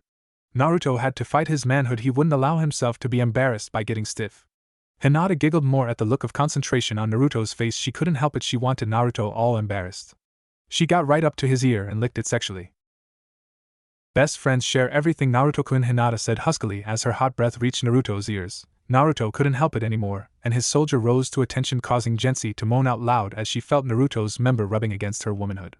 Everyone looked their way. Kakashi and Tazuna had nosebleeds while Kiba, Shino and Sai were either laughing hysterically, smiling, or in Sai's case doing a weird facial expression. Sai had forgotten how to smile properly, so this expression was showing that he found this hilarious but didn't know how to show it. The girls just giggled and were slightly jealous that this new girl was giving their man pleasure. Sasuke glared at the boy and looked kind of sick at the sight of opposite-sex relations. Sakura was fuming at the blonde. "Put that girl down, Naruto baka. What the hell? You're supposed to like me," Sakura shouted out as she ran and punched Naruto in the back of the head. Naruto used all his willpower not to turn around and decapitate Naruto there, and then the other girls glared wildly at the pink-haired banshee. Hinata, on the other hand, couldn't control herself. Hinata ran up to Sakura and punched her straight in the face. Sakura went flying back and broke through a tree. Hinata only used 10% of her usual strength to hit her, with barely restricting it to 10. Sakura got up, bruised and beaten. She coughed up some blood and looked at Hinata shakily. "Why did you do that? You damn bitch. When I'm Sasuke's wife and a part of his clan's council, then I'm going to order your death. Then I'm going to kill off the entire Hyuga clan," Sakura shouted as she coughed up some more blood. Sasuke glared and scoffed at her declaration. Hinata screamed with fury and tried to kill her there and then, but Naruto stopped her from going any further. "Don't worry, Hinata-heim, she's going to get her just desserts in due time," Naruto said as he pulled Hinata away with one of his hands, the other supporting the almost Hinata lookalike in his arms. She was slowly grinding herself into Naruto's hips as she subconsciously moaned his name. Naruto was blushing all the way as he was forced to carry the hormonal woman. Hinata giggled and whispered into his ear. "She's like me, she truly loves you, please give her a chance," Hinata asked pleadingly. Naruto nodded his head with a smile. "Of course, Hinaheim, anything for you girls," Naruto said quietly and kindly as the group finally reached the puddle. Naruto handed the girl to Hinata, who nodded in understanding as she and the other girls stayed away from Naruto. This was about to get ugly. As the group walked by, the demon brothers jumped out of hiding. The two swung their deadly chain attack at the unsuspecting Naruto. When Naruto was impaled by the pole at the edge of the chain, Kiba, Shino, and several others went pale and were about to assist their comrade and see if he was alright. But before they could think of the smallest detail on what to do, Naruto poofed into no existence. The two demon brothers were about to launch an attack at Kakashi, completely ignoring the fact that the person they had just attacked had vanished. Even academy students knew better. But before they could use another subordinated attack, they fell to the ground unconscious. Naruto stood on a pillar he made of earth with a weird idojitsu blazing in all its golden glory. The entire group gasped as they looked into the eyes of their blonde teammate and friend. No longer were his eyes the deep blue that held so much kindness and gentleness, they were gold and powerful. Naruto's eyes had changed into a golden Sharingan. The entire eye was fully gold with a silver-starred pupil in the middle. He had two silver tomos on opposite ends of the golden Sharingan. The eyes looked powerful and commanding, expecting no less from the owner of the golden eyes. What is that eye, Dido? Sasuke asked shakily. This eye resembled the Sharingan completely. Besides the color change behind Sasuke's scared exterior, he was fuming. The class dobe had somehow copied his dojutsu and changed its colors. Ironic that the owner of a dojutsu that could steal jutsus would complain about someone else stealing his. That knowledge is for people I trust and people I trust only, and for the record, this is nothing like your Sharingan team, so don't even try to complain, Naruto said as he glared at the last Uchiha. Sasuke backed away as he received the glare. Sakura, however, she must have been born with a bloodline that ignores killing intent. How can you deny Sasuke-kun information like that? He is better than you, Baka, so give him what he wants. Or else. Sakura didn't get to continue. All she saw was Naruto vanish from sight and a loud smacking noise being made to the left of her. Sakura turned and saw that Naruto held the fist of an angry Hinata, who was mere inches away from punching her smack on in the temple, giving a high chance of her killing Sakura. Why would you even try to hit me? You know I'm right. Sakura huffed arrogantly as she started to glare at an increasingly enraged Hinata. The other girls started to grind their teeth together as they tried to hold on to something. They knew that Naruto was to be the one to kill the two. They just wanted to have a little fun before that happened. Will you shut up, you fat four-headed bitch? Ino shouted as the other girls started to feel a little bit better after that outburst. Kiba, Shino, Sasuke, Sai and Kakashi looked physically shocked. Their insults had always been toned down, but that was actually meant to hurt her. Kakashi noted that Ino no longer fawned over Sasuke, and if he was correct, then she now had a thing for Naruto. Sasuke and Kiba started to laugh slowly until it burst into full-blown laughter. Ha ha ha. You just got owned. Ha ha. Oh my god. Ino just made Sakura her bitch. Sasuke wailed as he fell to the floor. Sakura looked undeniably hurt as she stared from Ino to Sasuke. Why would you say that? Sakura sobbed as she continued to cry. Just like in the manga, huh? Ino glared more potently at the sobbing form of her past life's friend/rival. Why? You want me to tell you why? I'll tell you why. You do nothing but insult people that share different beliefs or views. To Sasuke. It's alright to defend someone you love, don't get me wrong, but when Sasuke is acting like this, there is no defense nor excuse for his actions or words. And the fact that you are defending someone that doesn't love you back is just pathetic. Here's the newsflash that will break your spirit: Sasuke is gay. Ino ranted as she flung her arms around, getting rid of all the pent-up stress that she was working up from having to let Sakura's actions and words slide. You're just jealous. You could never get Sasuke, so you try to make rumors that he's gay so no one will pay interest. So when no one else is after him, then you can have him. Here's your newsflash, and no one will ever love you. Sakura shouted as she started laughing at thinking that she had just won the conversation, that is until.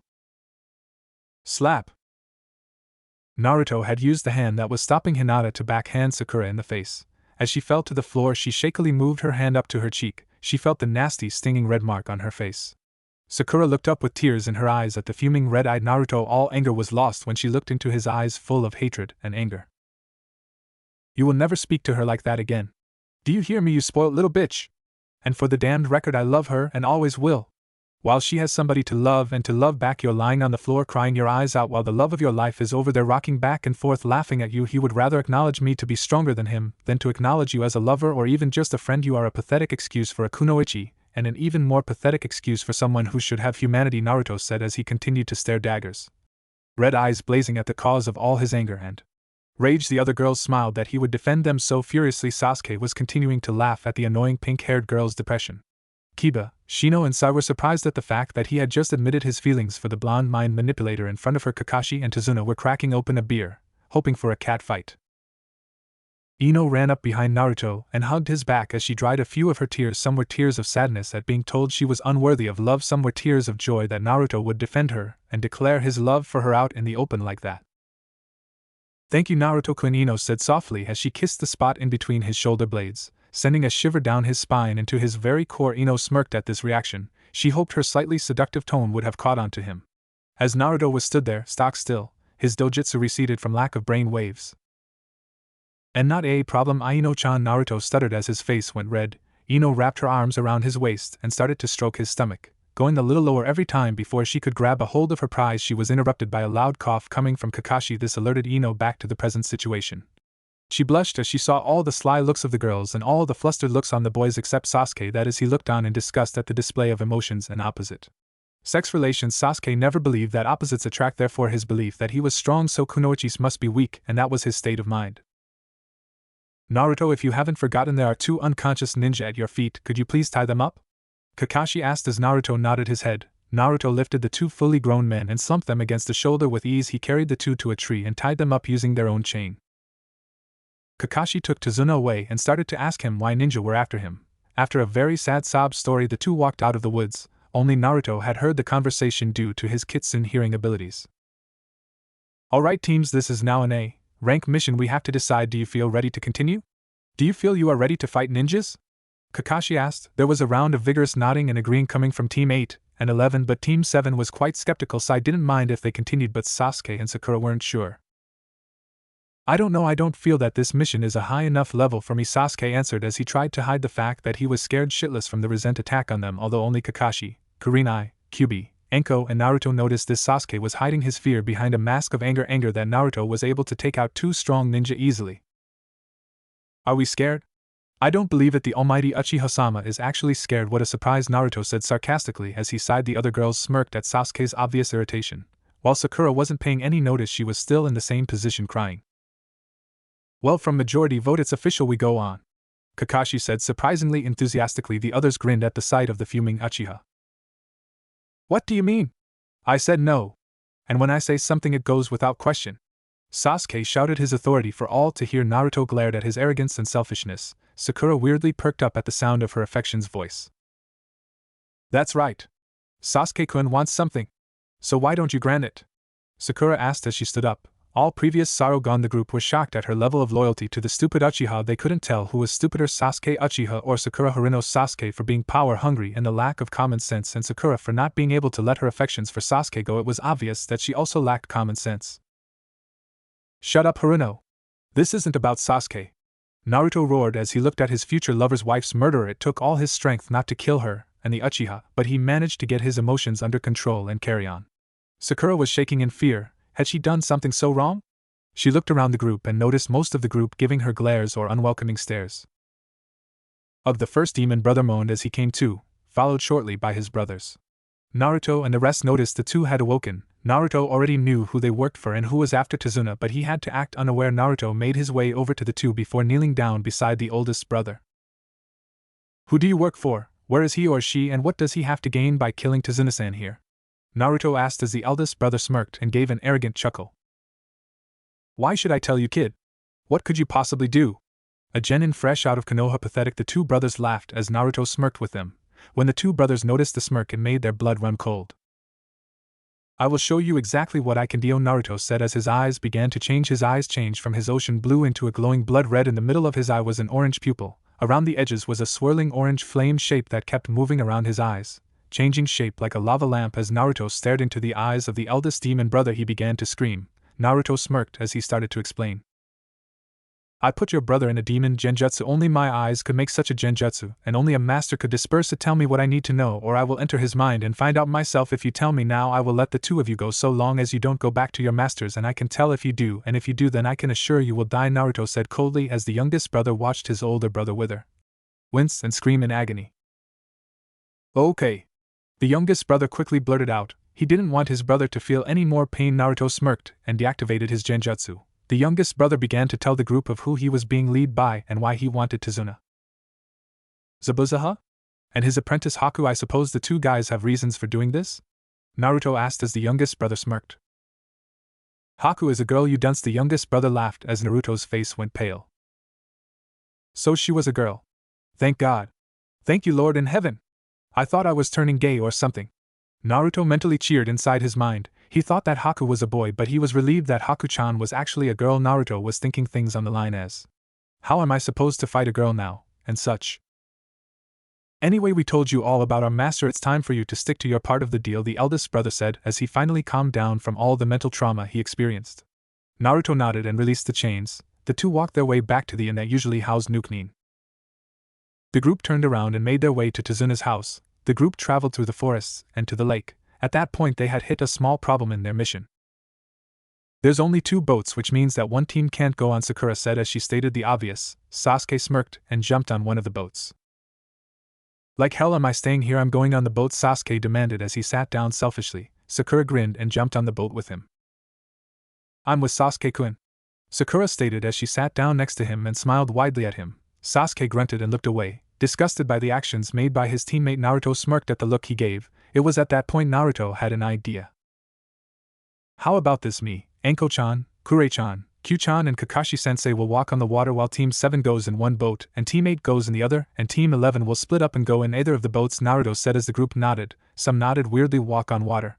It wasn't possible, was it? Sure enough, as the groups boarded the ship, Naruto, his older mates and Kakashi started to walk on water like it was a pavement or a street. What are you? Kiba asked Naruto as he walked on the water beside him. Naruto smirked at the male group's amazement.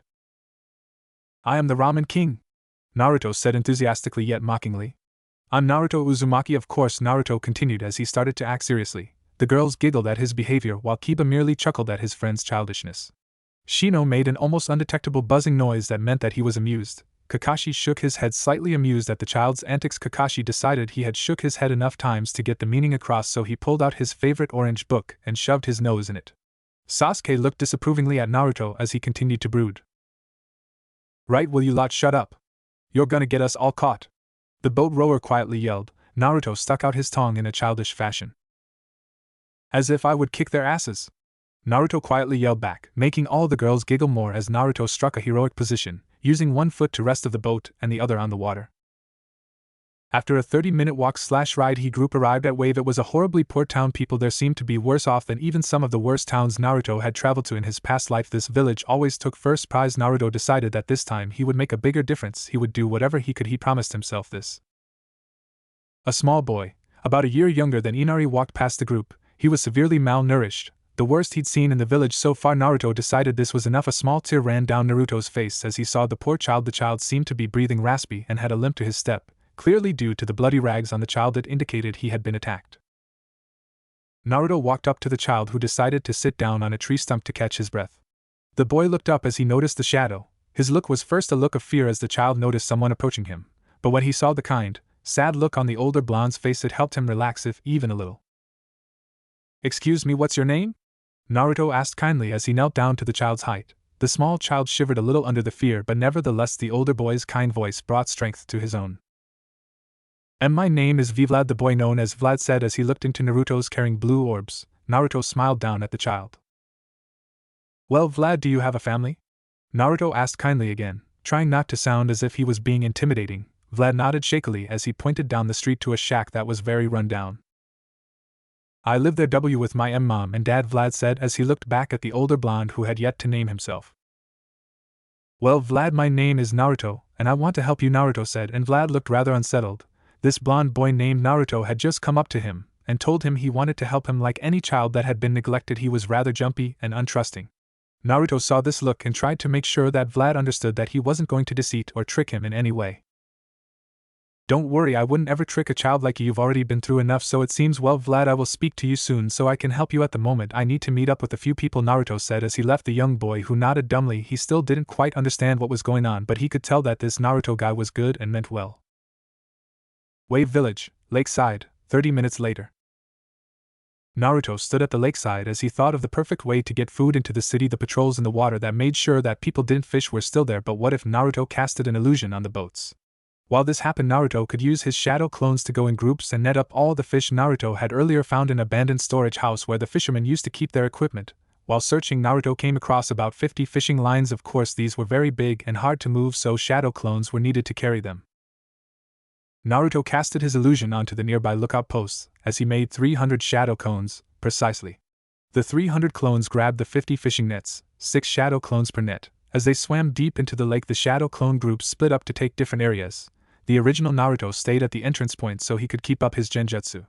The original Naruto was bored out of his mind, another half hour of him staying there silent and motionless, trying not to disturb his advanced genjutsu. After the half hour had gone past, the clones brought the fish up the cliff and up to the top of the hill, out of sight.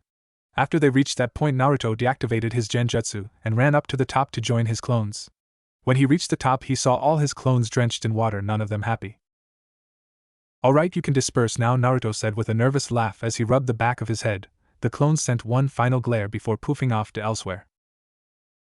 Naruto sighed as he used the basic ice jutsu usually used for medic nin, where they have to freeze the limb and then chop it off. Of course, this was thankfully for a different reason. Naruto used the ice jutsu on all of the nets of fish. The fish all froze over in a giant ice cube. Naruto got rid of all the nets and put them back in the warehouses before using basic air jutsus to make the giant fish ice cubes float.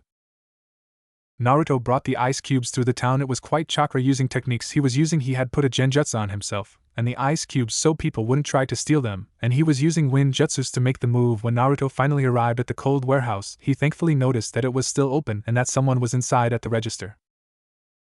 Naruto opened the door and brought all the fish inside. It was at this point that he remembered he was still using the genjutsu and that the girl looked rather freaked out. Naruto quickly dispersed the jutsu used on himself.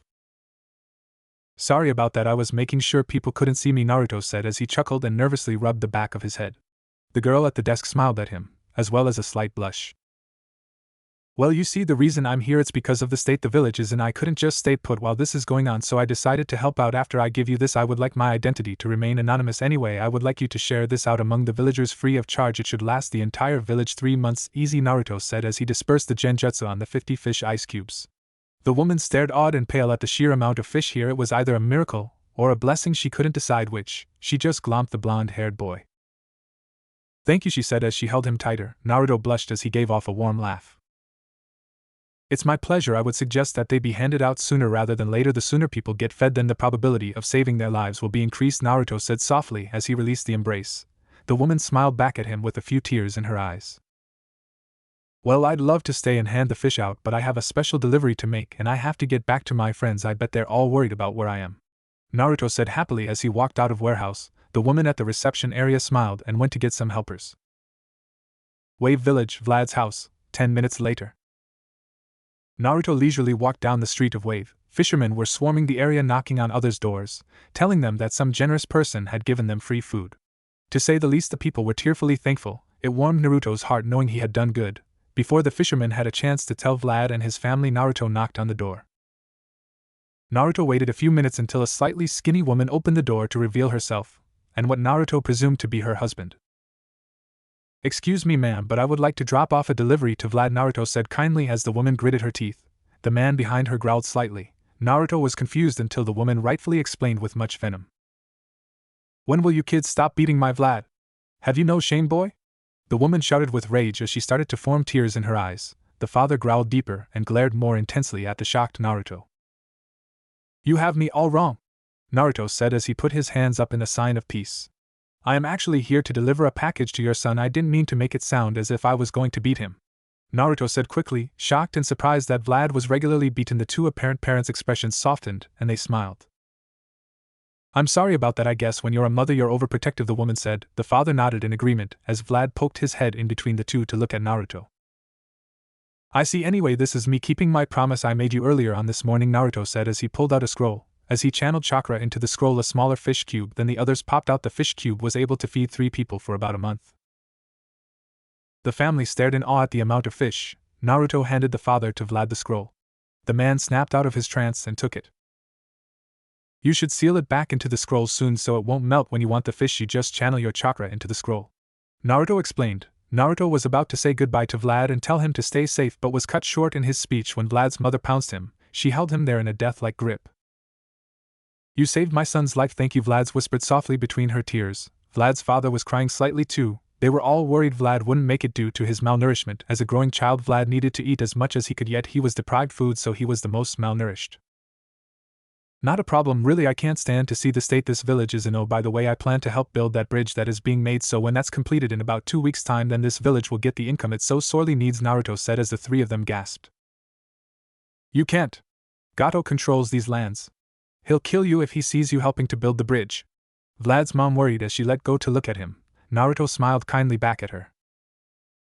I'm a ninja, don't worry, Naruto said, pointing to the leaf forehead protector he wore. The group gasped once again. No one from Wave had ever seen a ninja before. It was told they had immense power and extraordinary skills, at least that's what they were told by passing strangers.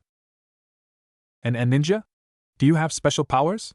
Vlad asked excitedly. Naruto chuckled as he nodded his head. Sorta, we call them jutsus, not powers.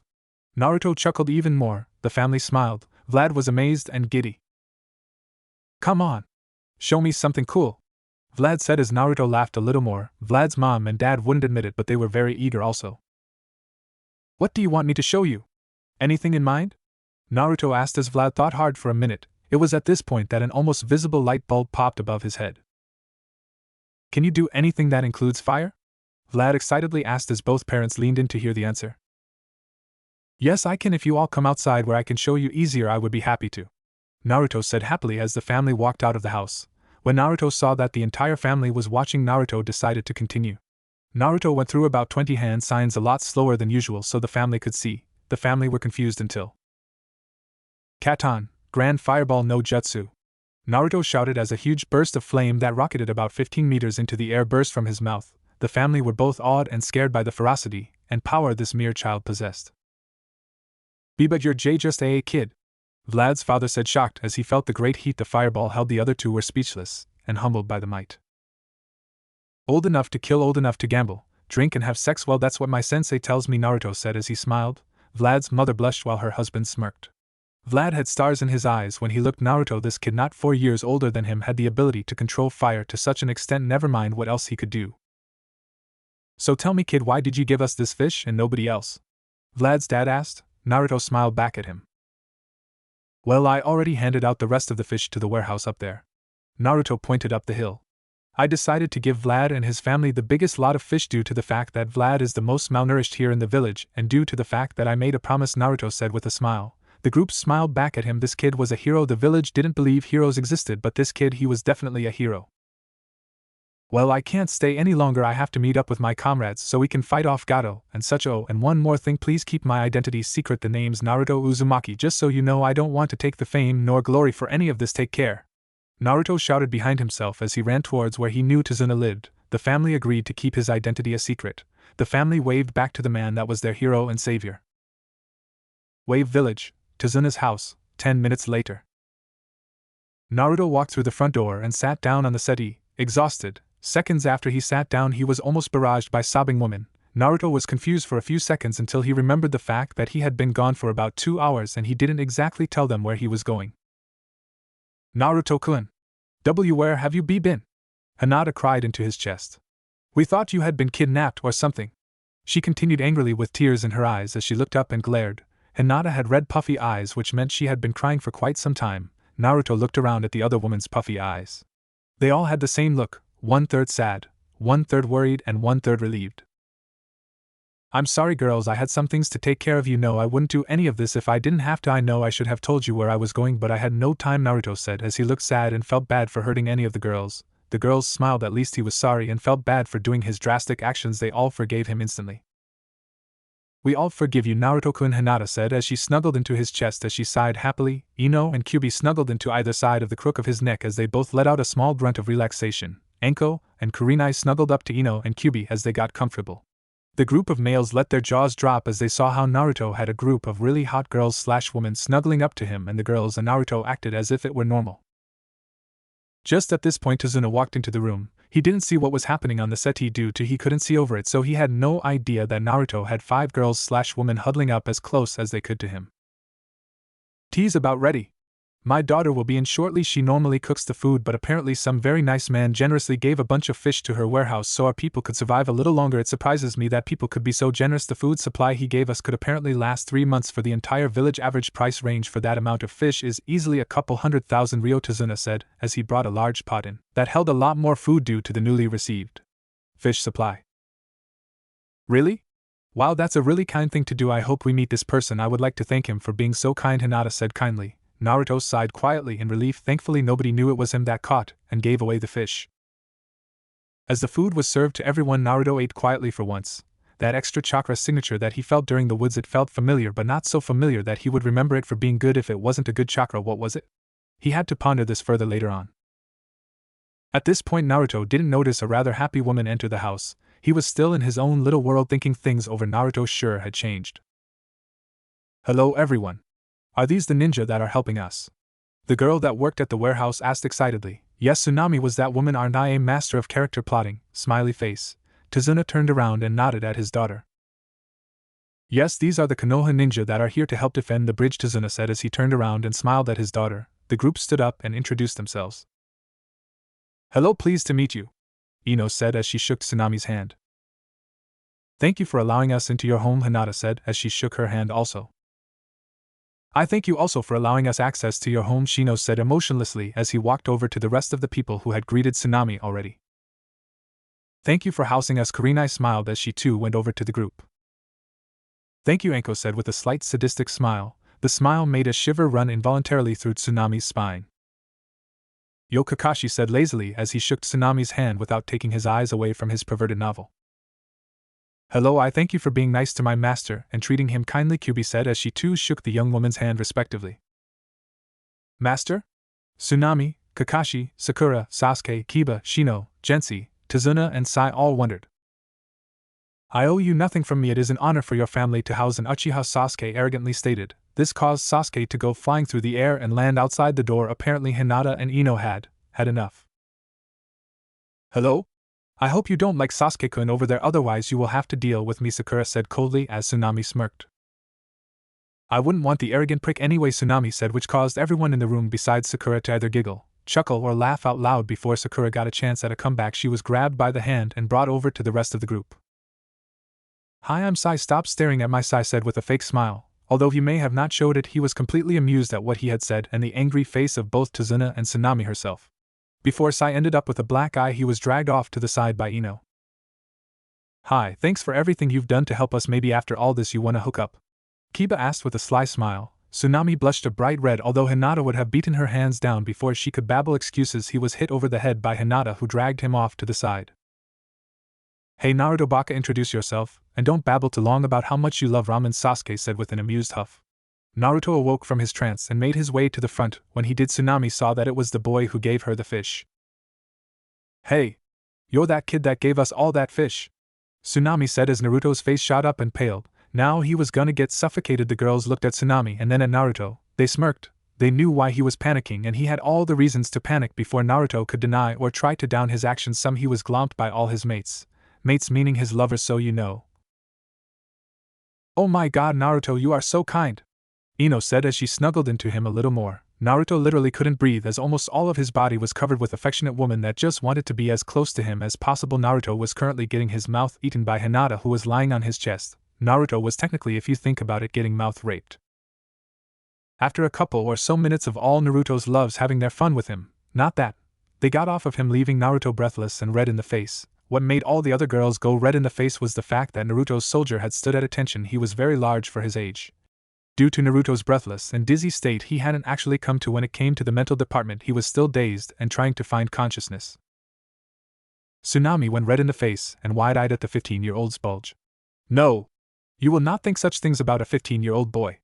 Tsunami's mind raged her disagreement to continue to look at it, yet her body was doing the opposite. If it wasn't for her brain, then Tsunami may have rode it like a horse for hours and hours and stopped thinking such things. The other girls licked their lips upon seeing such a sight. He was surely blessed by Kami and Yami. Hinata almost found her way walking towards Naruto's crotch, but she resisted due to the fact that Naruto would be embarrassed. She didn't care if the others saw her. Naruto's blessing was a curse for Hinata. It was a curse because Hinata had to resist it.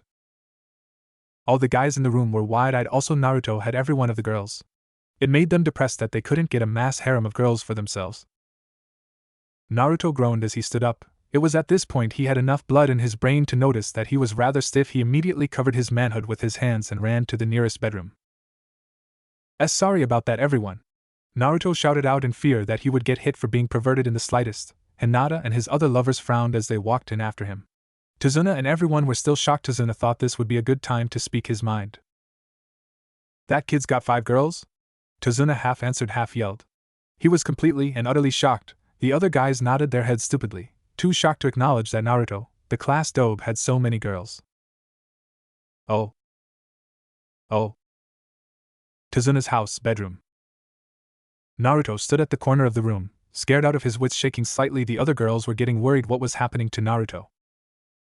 I am sorry. I didn't mean to dishonor you all like that. Naruto said, scared as hell, pale complexion and sweat coming off of him like mini rivers. The girls all gasped. You think you dishonored us all? Enko asked Naruto, who shakily nodded his head. Why would you think you dishonored us? Kurenai asked Naruto, who started to shake a little more. Because I got an erection and embarrassed you all, Naruto said as he started to hyperventilate. The girls were getting really scared now. It's okay. You did nothing wrong, Naruto-kun. Hinata shouted as the group glomped Naruto. Naruto at first thought they were going to attack him when they started running, so he flinched and braced himself. What made you so insecure that you think every time you have a physical reaction to us that you are doing something wrong? And if anything, we're flattered that we make you feel that way, Naruto-kun, Kyubi said. The other girls nodded as they hugged and held onto him. Naruto sighed before he explained.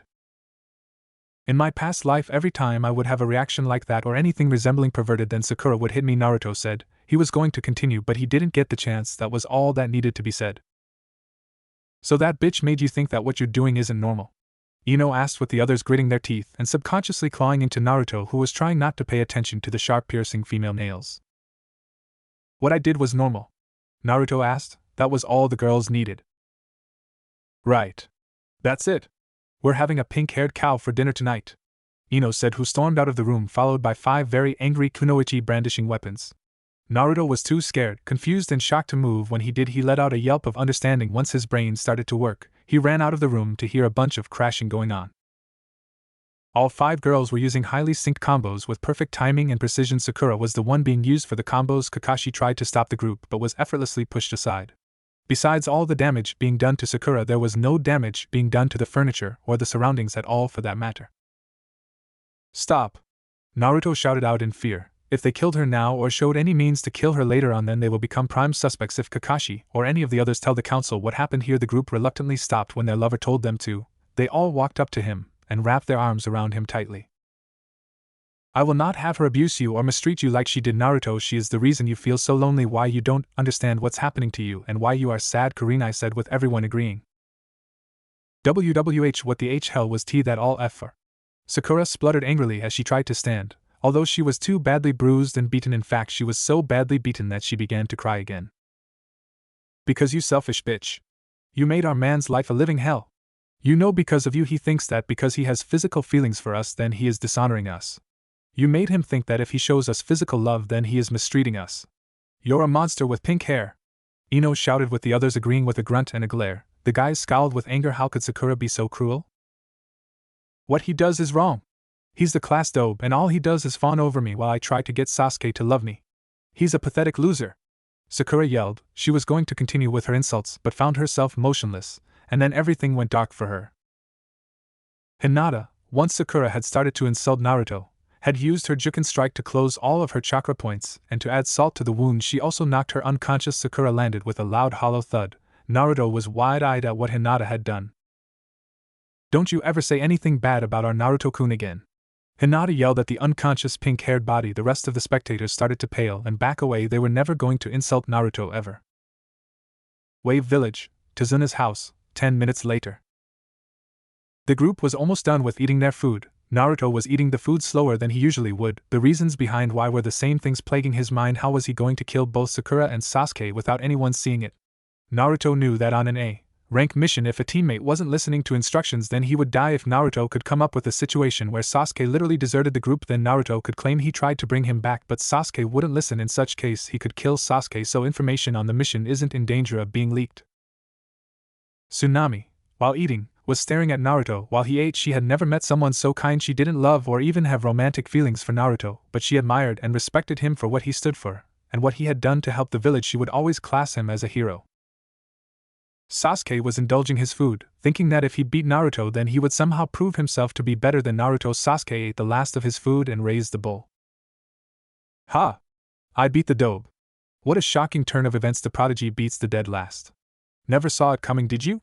Sasuke sarcastically asked as he smirked. Sakura voiced her affection for Sasuke once again. The rest of the group just glared at Sasuke.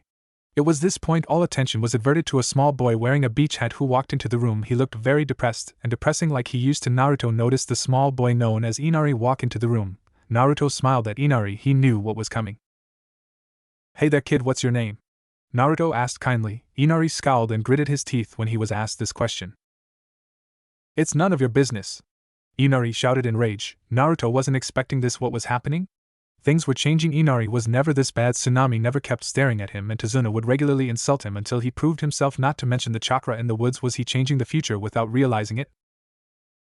Well, I think you'll find it is. I am the ninja here to escort and protect your grandfather. As an extra added feature, we also protect his family, so to protect you the basic thing I need to know is your names, Naruto said seriously as he put his hands together and up to his face as he stared at the child. Inari glared back at him. Protect us? You won't be able to protect yourself from Gato. Gato has forced suffering on all our lives. He's made our lives a living hell. And then you ninjas waltz in, not a scar on you. You all lived perfectly good lives with plenty of creature comforts. Grandfather made this house with his own 2 hands. We had to live here. Barely even eating. Inari shouted with a red angry face. Naruto was fuming on the inside, but he let it go. He got up and tried to walk out of the room before he lost control. Where do you think you're going, ninja? The demon Gato will kill you! Inari shouted in rage as Naruto clenched his hands but kept walking. Go back to your nice big house and eat your 5-star food then. Inari shouted. He would have continued but found a hand tightly wrapped around his throat. Naruto had moved in the blink of an eye and had lifted Inari up with one hand. Tsunami and Tazuna were worried when they saw this all happen. You know nothing of suffering nor of demons, boy, Naruto said in a demonic tone as he released Inari, who fell to the floor panting slightly and rubbing his throat. Naruto ran out of the house before he truly did lose control.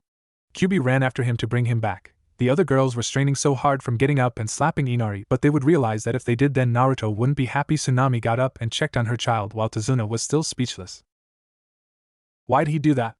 I was only telling the truth, Inari said, which caused almost all of the others to literally flip a lid, or so the saying says. Hinata got up and shook Inari violently. That does it. You know he has seen more suffering than any other man alive.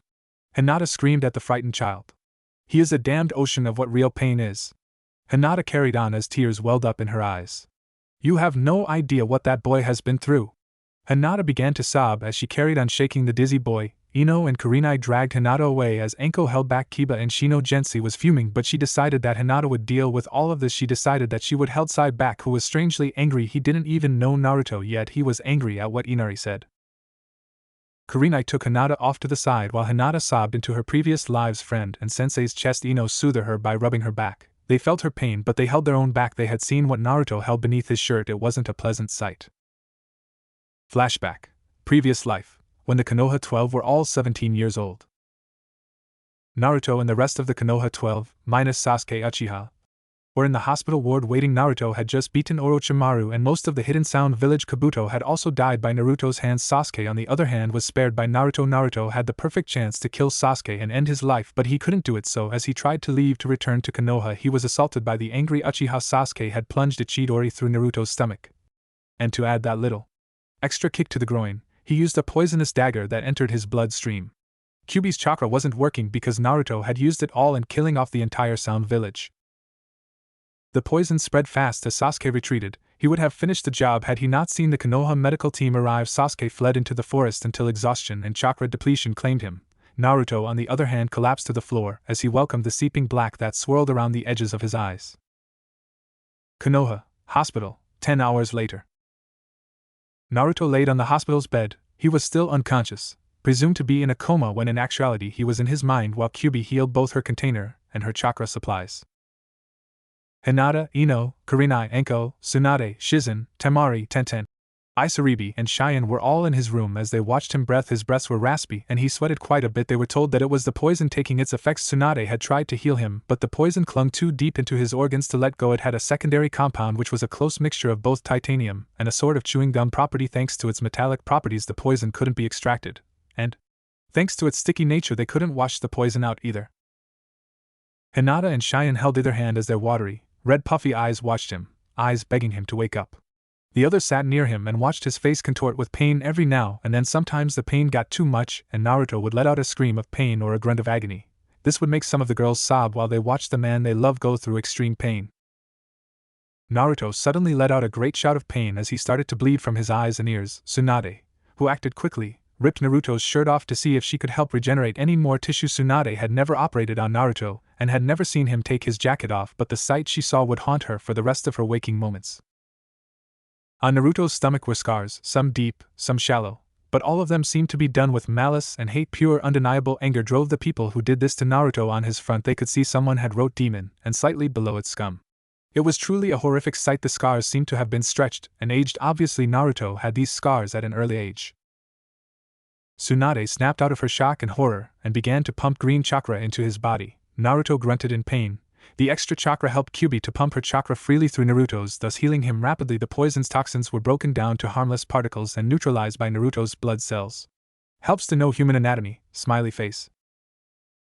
When Naruto came to, he noticed he wasn't covered and his genjutsu had failed on him. While he lost all of his chakra, the genjutsu itself was the reason Naruto sucked at genjutsu. Naruto had to keep up the permanent genjutsu up all the time. It didn't waste any chakra due to Naruto's special seals, but if he ran out of chakra then the genjutsu would fail, and he would be exposed.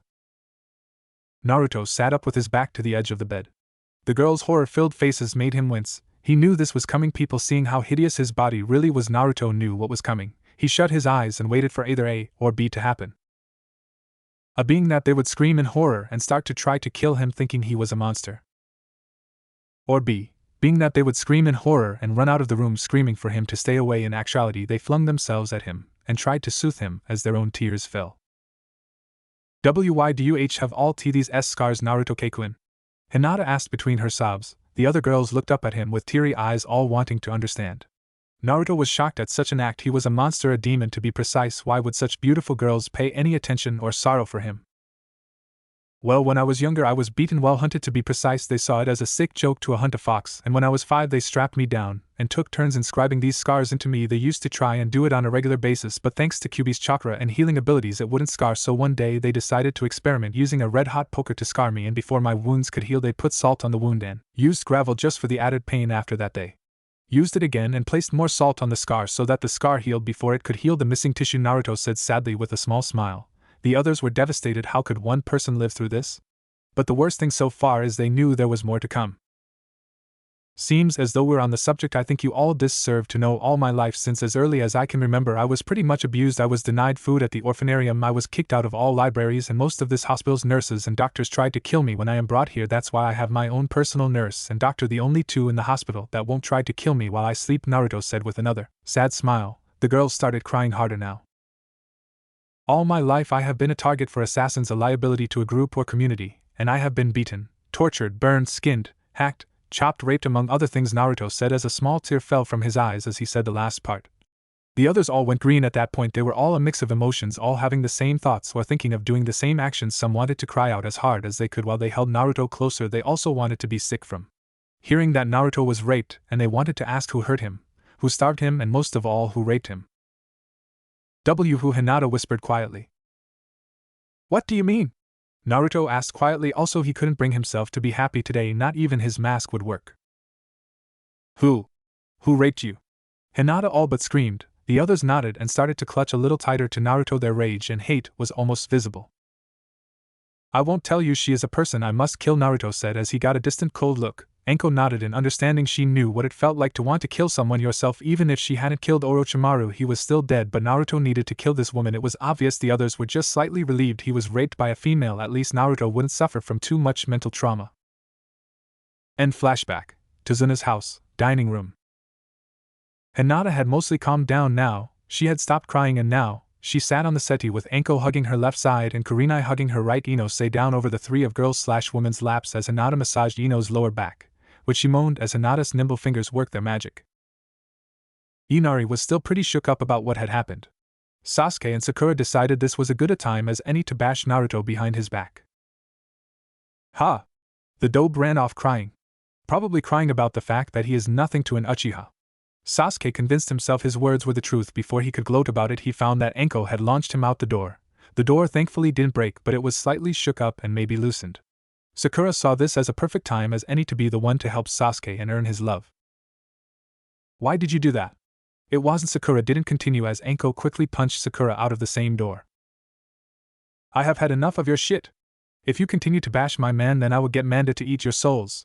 Anko shouted angrily as she shut the doors behind her. She looked back at the group who had dispatched, the guys deciding to go to bed early while the girls sat together. Anko smiled and walked back to them. Gensi was still blushing that they were all close together. She secretly hoped that Naruto would allow her to join his group. Wave Village, clearing in the woods. Naruto had run for some time. He felt the Kyuubi's chakra well, his chakra run through him. Naruto looked at his now clawed hands and felt his now sharp canine teeth. I really am a demon, Naruto said sadly as he continued to look at his claws. All of a sudden he felt he had been tackled. When he hit the floor he rolled over and clung to his attacker, pinning the assailant to the ground. When he noticed it was Kyuubi he was confused. When he looked into her eyes he was even more confused. She had tears welling up and falling from her eyes. Please don't ever say that. You don't realize how much it hurts us to hear you say that, do you? Kyuubi said as she overpowered Naruto and laid him on the floor while she snuggled up to him as she dried her tears. Naruto shook his head sadly. I'm sorry, Kyuubi-chan, it just upsets me sometimes how people can ridicule demons. They know nothing of us, and yet they allow stereotypical propaganda rule their viewpoints. It would make sense if they had actual recordings of demons willingly attacking villages. They have no proof that a demon attacked a village of his own free will, yet they slander us because they don't understand, Naruto said as he got up. He smiled as he hugged Kyuubi close to him before they started their walk back. I know how you feel, Master. Don't let them intimidate you into losing sight of what you want to achieve. I promise you that I and the girls will help you with your goals to become Hokage, to raise a family, and to be loved. We already love you with every whim and fiber of our being, Kyuubi said as she gave a reassuring squeeze to Naruto's waist. Naruto let a few tears of joy run down his face. It was true, he was truly loved, and he truly loved them back. Wave Village, Tazuna's house, 20 minutes later. All who remained in the living room now was all Naruto's lovers, Gensi, Tazuna, Tsunami and Inari. Hinata sent evil glares every now and then to Inari, who cowered under her gaze. Tsunami and Tazuna had been told what Naruto had to live through as a child, and even to this very day they decided not to tell Inari because it may scare him a little too much. Tsunami was already in tears and on the floor while Tazuna comforted her, even though he couldn't help but shed a few tears also. At this point there was the sound of the door opening. Everyone looked towards the entrance to see a blonde and a redhead walk in the room. Hinata sighed in relief as she ran up to him and hugged him close to her. Are you okay now, Naruto-kun? Hinata asked worriedly. She hated to see Naruto hurt, but she hated it more when she couldn't beat the crap out of the person who said it. Yeah, I'm fine, Hinaheim, just needed to get away from everything before I exploded. Naruto chuckled as he walked out of the room and towards his own. It was decided that boys would sleep with boys and vice versa for girls. Of course, Naruto's mates weren't pleased that they had to sleep in a different room and a different bed to Naruto, but they understood the reasons. At this moment Kakashi decided to walk out of the room. He hadn't been sleeping, merely waiting until Naruto got back. He wanted to explain to Inari, Tazuna and Tsunami why Naruto was abused. He knew he wasn't going to like this. Inari would probably go into another depression about how he judges people by their cover. Maybe he did, but a depression is something preferably avoided. But Kakashi had to explain why. After Naruto had left for his room and the rest of the girls had resided to their room, Kakashi decided to explain to the three exactly why all this happened. Kakashi went into a long explanation that lasted about half an hour, to say the least. The three were distraught. Tsunami was quietly weeping while Tazuna was extremely angry. Inari was still in shock, so his other emotions wouldn't be identified until later. At the moment their brains were still working out every bit of detail being given to them. Kakashi went into detail about Kyuubi, Naruto's upbringing, how the villagers treated him, and about his almost daily torture sessions. Most of the time it happened at least 3 times a day. The three were still too shocked to quite understand everything, so all they could do was shakily go to bed. The next morning would be the day Kakashi would train the group. While on the mission, only Naruto and the girls knew that they would meet Zabuza and Haku tomorrow. Naruto awoke alone this morning. Thankfully Kyuubi hadn't felt the urge to get up in the middle of the night and find him, which made Naruto sigh in relief. No more temptations from his lovers. He was finding it hard enough. He was told that his physical reactions were normal and were approved of. This shocked Naruto, to say the least. At this point there was killing intent being released from someone in the house. After the wave hit, an angry scream bellowed around the village, a scream that was just emitting murderous intent. Naruto got up and ran into the room where he had heard the scream. When he got there he saw Anko holding a piece of paper. Her face was literally red and she was shaking with anger. It was at this point Naruto noticed Anko's hair. It was grass green color. What had happened? Anko-chan, what happened? Naruto asked as Anko looked at Naruto. Her face still held anger, but it wasn't directed at Naruto whatsoever. That bitch Sakura dyed my hair green. Anko said as she handed the note Sakura had left to Naruto. Sakura's note. This is what you get for embarrassing and disrespected Sasuke-kun. And it was also because you embarrassed me in front of him too. You sadistic snake whore. I hope you die and rot at the bottom of a damp well with the retard Naruto and his other whores. P.S. Hope you like your green hair color, it matches guys' faces when they look at you. Love you're better in just about everything, Sakura. Tazuna's house, girl's bedroom. Naruto was literally fuming. His eyes were a dark blood red as his eye slits grew to a darker black-red chakra swirled around him slowly, not making much of a disturbance. These characteristics alone caused Anko to turn to Kyubi. Kyubi-chan. Naruto's losing control again. Anko shouted as the note Sakura had wrote, rhyme, smiley face, turned into ashes as Naruto's chakra made the paper spontaneously combust. Kyubi whipped her head around and came up to him. She used her hands as a sponge to mop up and absorb Naruto's red chakra. After the chakra had either been mopped up or had receded into Naruto, then did his eyes return normal and his other demon-like attributes cease to exist. Sorry about that, what she wrote just pissed me off, it really pissed me off, Naruto admitted as he started to rub his temples in concentration. I will not kill them yet, I will not kill them yet, I will not kill them yet. Naruto chanted in his head as he retained his mental stability. Not a problem, Naruto will get the bitch later on, Kyubi said as she too composed herself. Kakashi was forced by the Uchiha to train him. Why does Kakashi train him willingly anyway? Kyubi asked. Naruto smiled sadly at the things Kakashi had told him about his childhood and his friends Obito and Rin. Because on a mission when he was younger he was teamed up with an Uchiha. This Uchiha wasn't power mad and was mentally stable. Apparently his teammate, Obito, sacrificed his life to save Kakashi's, and that is where Kakashi's Sharingan eye comes from. Rin transplanted Obito's eye into Kakashi's while Obito lay dying, so Kakashi sees it as a personal objective to see that the Uchiha clan strive and succeed to honor Obito's memory, Naruto said sadly. Although he was sad about Kakashi feeling he needed to do this, he was even sadder knowing he was going to be the one to ruin his plans by killing the team. I see, well, there's always Itachi. Remember how he was actually a good guy but wanted his brother to succeed?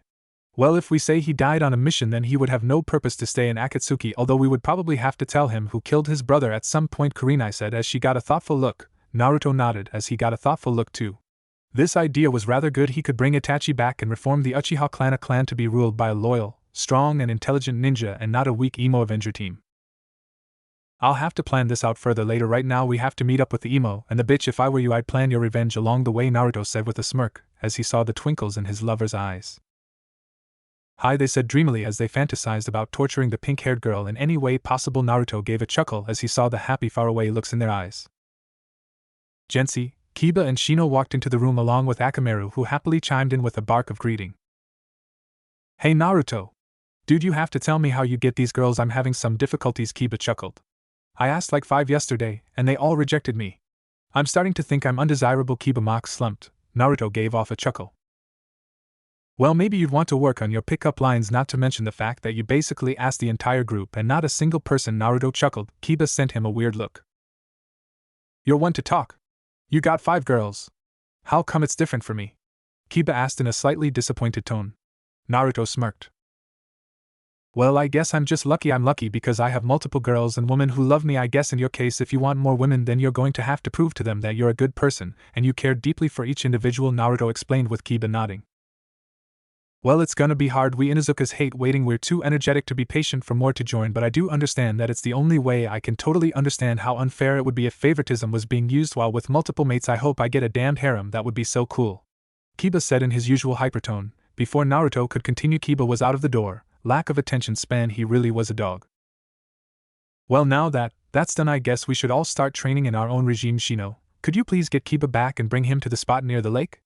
Naruto asked. Shino nodded as he left the room and emitted his bugs to help track and bring back Kiba. Naruto and the group walked to the lakeside that Naruto had designated for training. The group split off into groups of 2 each with an opponent with equal strength. Naruto spared with Kyubi, Kurenai spared with Anko, Hinata spared with Ino, Gensi spared with Shino, and Sai, who had just arrived, spared with Kiba. This went on for about an hour before they were told they could stop. Most of the groups were exhausted except for Naruto and his lovers. After their sparse session, they decided to teach Sai, Kiba, Shino, and Gensi how to walk up trees using chakra. Only it was a few hours before everyone had it down. It was almost time to assist Tazuna and his builders in building the bridge. The group decided to call it a day and join Tazuna. Wave Village, bridge outskirt, 10 minutes later. After 10 minutes of walking in silence, they made it to where Tazuna was standing. Team 7 consisting of Kakashi, Sasuke and Sakura stood at the beginning of the bridge. Sakura saw the green hair and smirked at her handiwork. Sakura gave a look of indifference, and Kakashi cocked an eyebrow. "What's with the hair, Anko-san? Feeling the need to try something different?" Kakashi asked in a bored tone. Tazuna saw the hair and had to stifle his smirk that was threatening to take over his face. Lucky for him, Anko hadn't noticed, and was sending glares at Sakura. "Well, it wasn't really my choice, you see. The hairdresser who dyed my hair green did a dodgy job, and so payback will be issued to the little whore," Anko said as she sent one final evil glare at Sakura, who cowered under her gaze and went to hide behind Sasuke, who moved away from her. "Well, anyway, I believe we should stay on course here," Kakashi said, completely missing the icy glares Anko was radiating. "Team 7 and 11, could you please guard Tazuna and the other builders? Team 8, I would like you to scout the area. Seems as though you have a Hyuga on your team. Tracking won't be a problem," Kakashi said as the others nodded and did as asked. Kakashi noticed the glare Naruto gave him. "Her name is Hinata, Kakashi-sensei." "Hinata Hyuga," Naruto said with an irritated voice. He didn't like it when people referred to Hinata by her last name. It was offensive that she was only recognized by her surname. "I apologize," Kakashi said as he bowed to Hinata, who accepted it with a smile. "And before you go, Naruto, may I have a word with you?" Kakashi asked. Naruto nodded and followed him off to the side as the other girls stayed off to the side, sending Naruto glances every now and then as they chatted amongst themselves. When the two got far enough away, Kakashi began. "What exactly happened to you, Naruto? I mean, one day you were apparently dead, last of your year, yet today you have proven yourself to be at least high Jonin level with your display of skill out there, and that is extremely impressive due to the fact you only did a few things. If I were to test your skill, you may be even stronger than high Jonin. And what's with those two dojutsus you used?" Kakashi asked seriously as Naruto paled. He tried to make sure nobody saw his skill level. His dojutsus he had purposely shown. He wanted to strike fear into the Uchiha and the Haruno's hearts. "Well, I don't want to tell you on the mission, so I will leave it to Sarutobi to tell you everything after the mission, of course. As for my skill level, please do not leak this information, and as for my dojutsus, you will also have to wait until you have spoken to the old man. After you have spoken to him, come and find me. Remember, only he and I, and eventually you know this so far, including my lovers as well, so don't go blabbing your mouth off about it. It's an SS class secret law," Naruto explained. With Kakashi nodding, whatever Naruto was speaking of was of the utmost importance, and secrecy. It was apparently so much of a secret that it was on par with information on Kyuubi. Naruto walked away from Kakashi as the Cyclops jumped away to help Team 7. Naruto walked back to his group so they could set out a search party. "Okay. Mine and Hinata-chan's dojutsus are used for tracking and finding people, while Kyuubi-chan's sense of smell and acute hearing can also track people down, so us three will be the groups who stay the furthest away, but we are also the ones who will look along the furthest edges to find if anyone is hiding, while Anko and Ino can use their snake summons as small patrol groups. They aren't suspicious and can easily go undetected," Naruto explained with the group nodding. Kurenai looked puzzlingly at Naruto. A/N. Anko trained Ino to be her apprentice in their past lives. Further explanation may be brought to you by flashbacks. "What do I do?" Kurenai asked, not sounding hurt that she was left out. She knew Naruto better than to just leave her out of something like this. "You my Genjutsuheim, I would like you to put a Genjutsu on yourself and stay just below the bridge. I know what is to come, and I basically save Sasuke, and if Sasuke is to die, then I won't be able to get my revenge, and I'll be damned if I let the team get away with killing my wife and me 9-month developed child," Naruto said as he started to get angry at the prospect of the emo getting away with killing his soon-to-be wife and soon-to-be-born child. "SHHHH, we won't ever let that happen," Kurenai said as she rubbed his back. When she felt he had calmed down enough, she let go of him, but before Naruto knew it, Kurenai had grabbed his chin and brought his lips to hers in a fiery kiss filled with extreme passion and love. Naruto felt flustered at such a display of love and affection. He was never really used to it, and he always blushed when it happened. Eventually she let go and backed up, understanding that this mission took priority. "Is that everything, Naruto-kun?" Kurenai asked. Naruto escaped his flustered trance and shook his head. "When you see 2 characters arrive, send me my summon back," Naruto said as he summoned a small fox. It was his previous live summon that didn't require a scroll to be signed, so long as he had Kyuubi's blessing and consent, then it was allowed. "After the fox sends me word, then I will come running. I want to stop the deaths of both Haku and Zabuza. They were precious to me and I don't want them to die. I also don't want Haku to kill Sasuke. He's mine," Naruto said coldly as the others nodded and jumped off into the waters to do their respected jobs. Naruto made a couple dozen clones and activated his Mitsukagen on each one of them. Naruto set the clones to patrol the waters without being seen by Gato's ship patrols. Hinata and Kyuubi did the same thing. Anko and Ino summoned a couple dozen snakes and set them on patrols around the forest looking for enemy ninja or enemy bandits that could be in the area. The snakes had found a ship filled with Gato's men and Gato himself in it. The ship was on the outskirts of the mainland. The snakes had heard Gato say that they will set sail in a week's time, The snakes slithered back to Anko and Ino to report their findings. Naruto in the meantime had also found the bandits. He was contemplating if he should kill them or not. It seems I am creating paradoxes in this new universe. People are behaving differently to my new appearances and attitudes, and that is changing their own attitude, not to mention now that the teams have been mixed around a little that will most likely have a colossal change to the future, Naruto thought to himself as he continued to ponder what to do. It was at this point that Anko, Ino, Hinata and Kyubi relayed their findings and information back to Naruto. They all jumped up to him at the same time, knocking himself from his thinking. Naruto-kun, we found them, Hinata said with Naruto nodding. I know, I'm pondering, should I attack them or leave them? If I leave them, then the villagers would have had no need to stand up for their village, which would make them weak. If I let the bandits run their course, I could change the future for the worse. We have already changed the future too much. Take Inari for example, he was never this bad before. I even sensed a chakra presence in the forest. It definitely wasn't Haku or Zabuza. This new chakra was familiar yet unfamiliar. It wasn't a good chakra, it was evil, Naruto explained with the group nodding. I think we should leave them. If we leave them, then the village will thrive. There's the tiniest chance that anything bad could come of letting them run their course, so long as we stop them from hurting the villagers. That is, Kyubi said with the others nodding. Naruto was kicking himself mentally. Who was that chakra source? And why did it seem so familiar?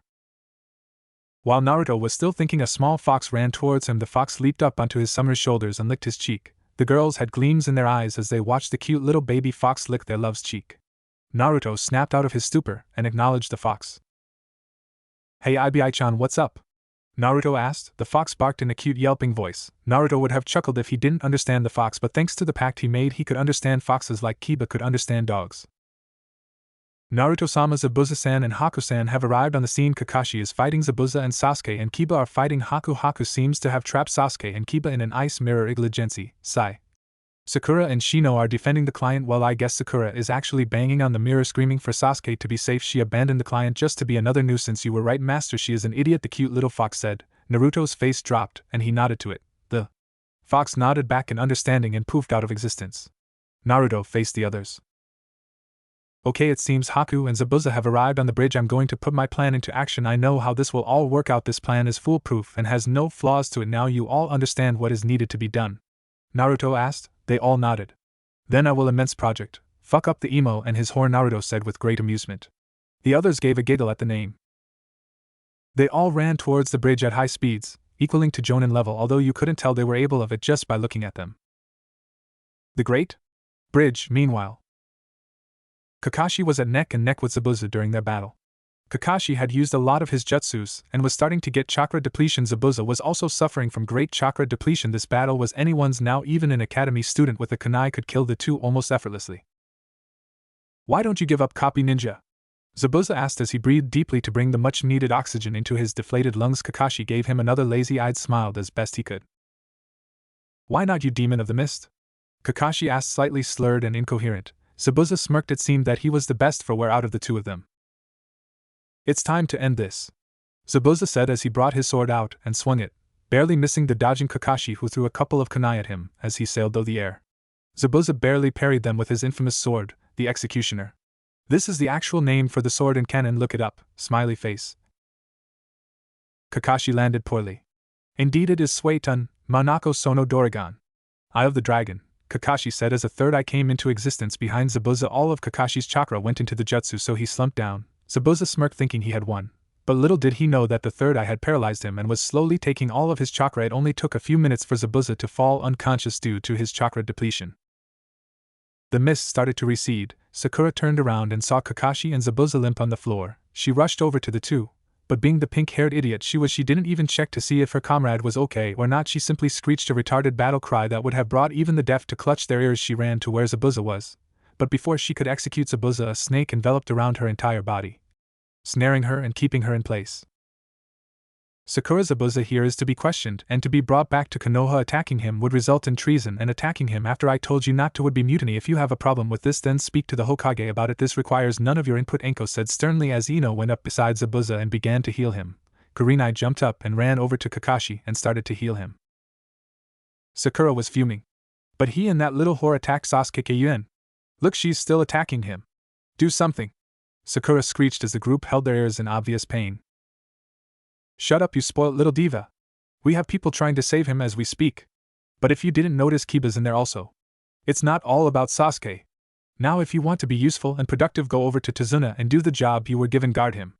Enko shouted furiously as Sakura jumped at the killing intent and ran over to Tazuna and pulled a kunai knife out, trying to look busy. The Great Bridge, Haku's Ice Mirror Jutsu. Haku stood in one of the mirrors. She had her ice senbons brandished, and was throwing them reluctantly at the two genin, but only a jonin could notice this reluctance. Kiba was full of the senbons. He looked like a pin-cushion. Sasuke was selfishly using Kiba as a shield to block the senbons from hitting himself. The black-haired one has no sense of teamwork, nor is he born to be a ninja, while the brown-haired boy with red stripes on his face is a true ninja, taking the blows for his teammate like that. He is worthy of his forehead protector, Haku thought to herself as impaled 20 more Saban needles into Kiba's body, all non-vital areas. Sasuke was cowering and grabbing the weak and almost unconscious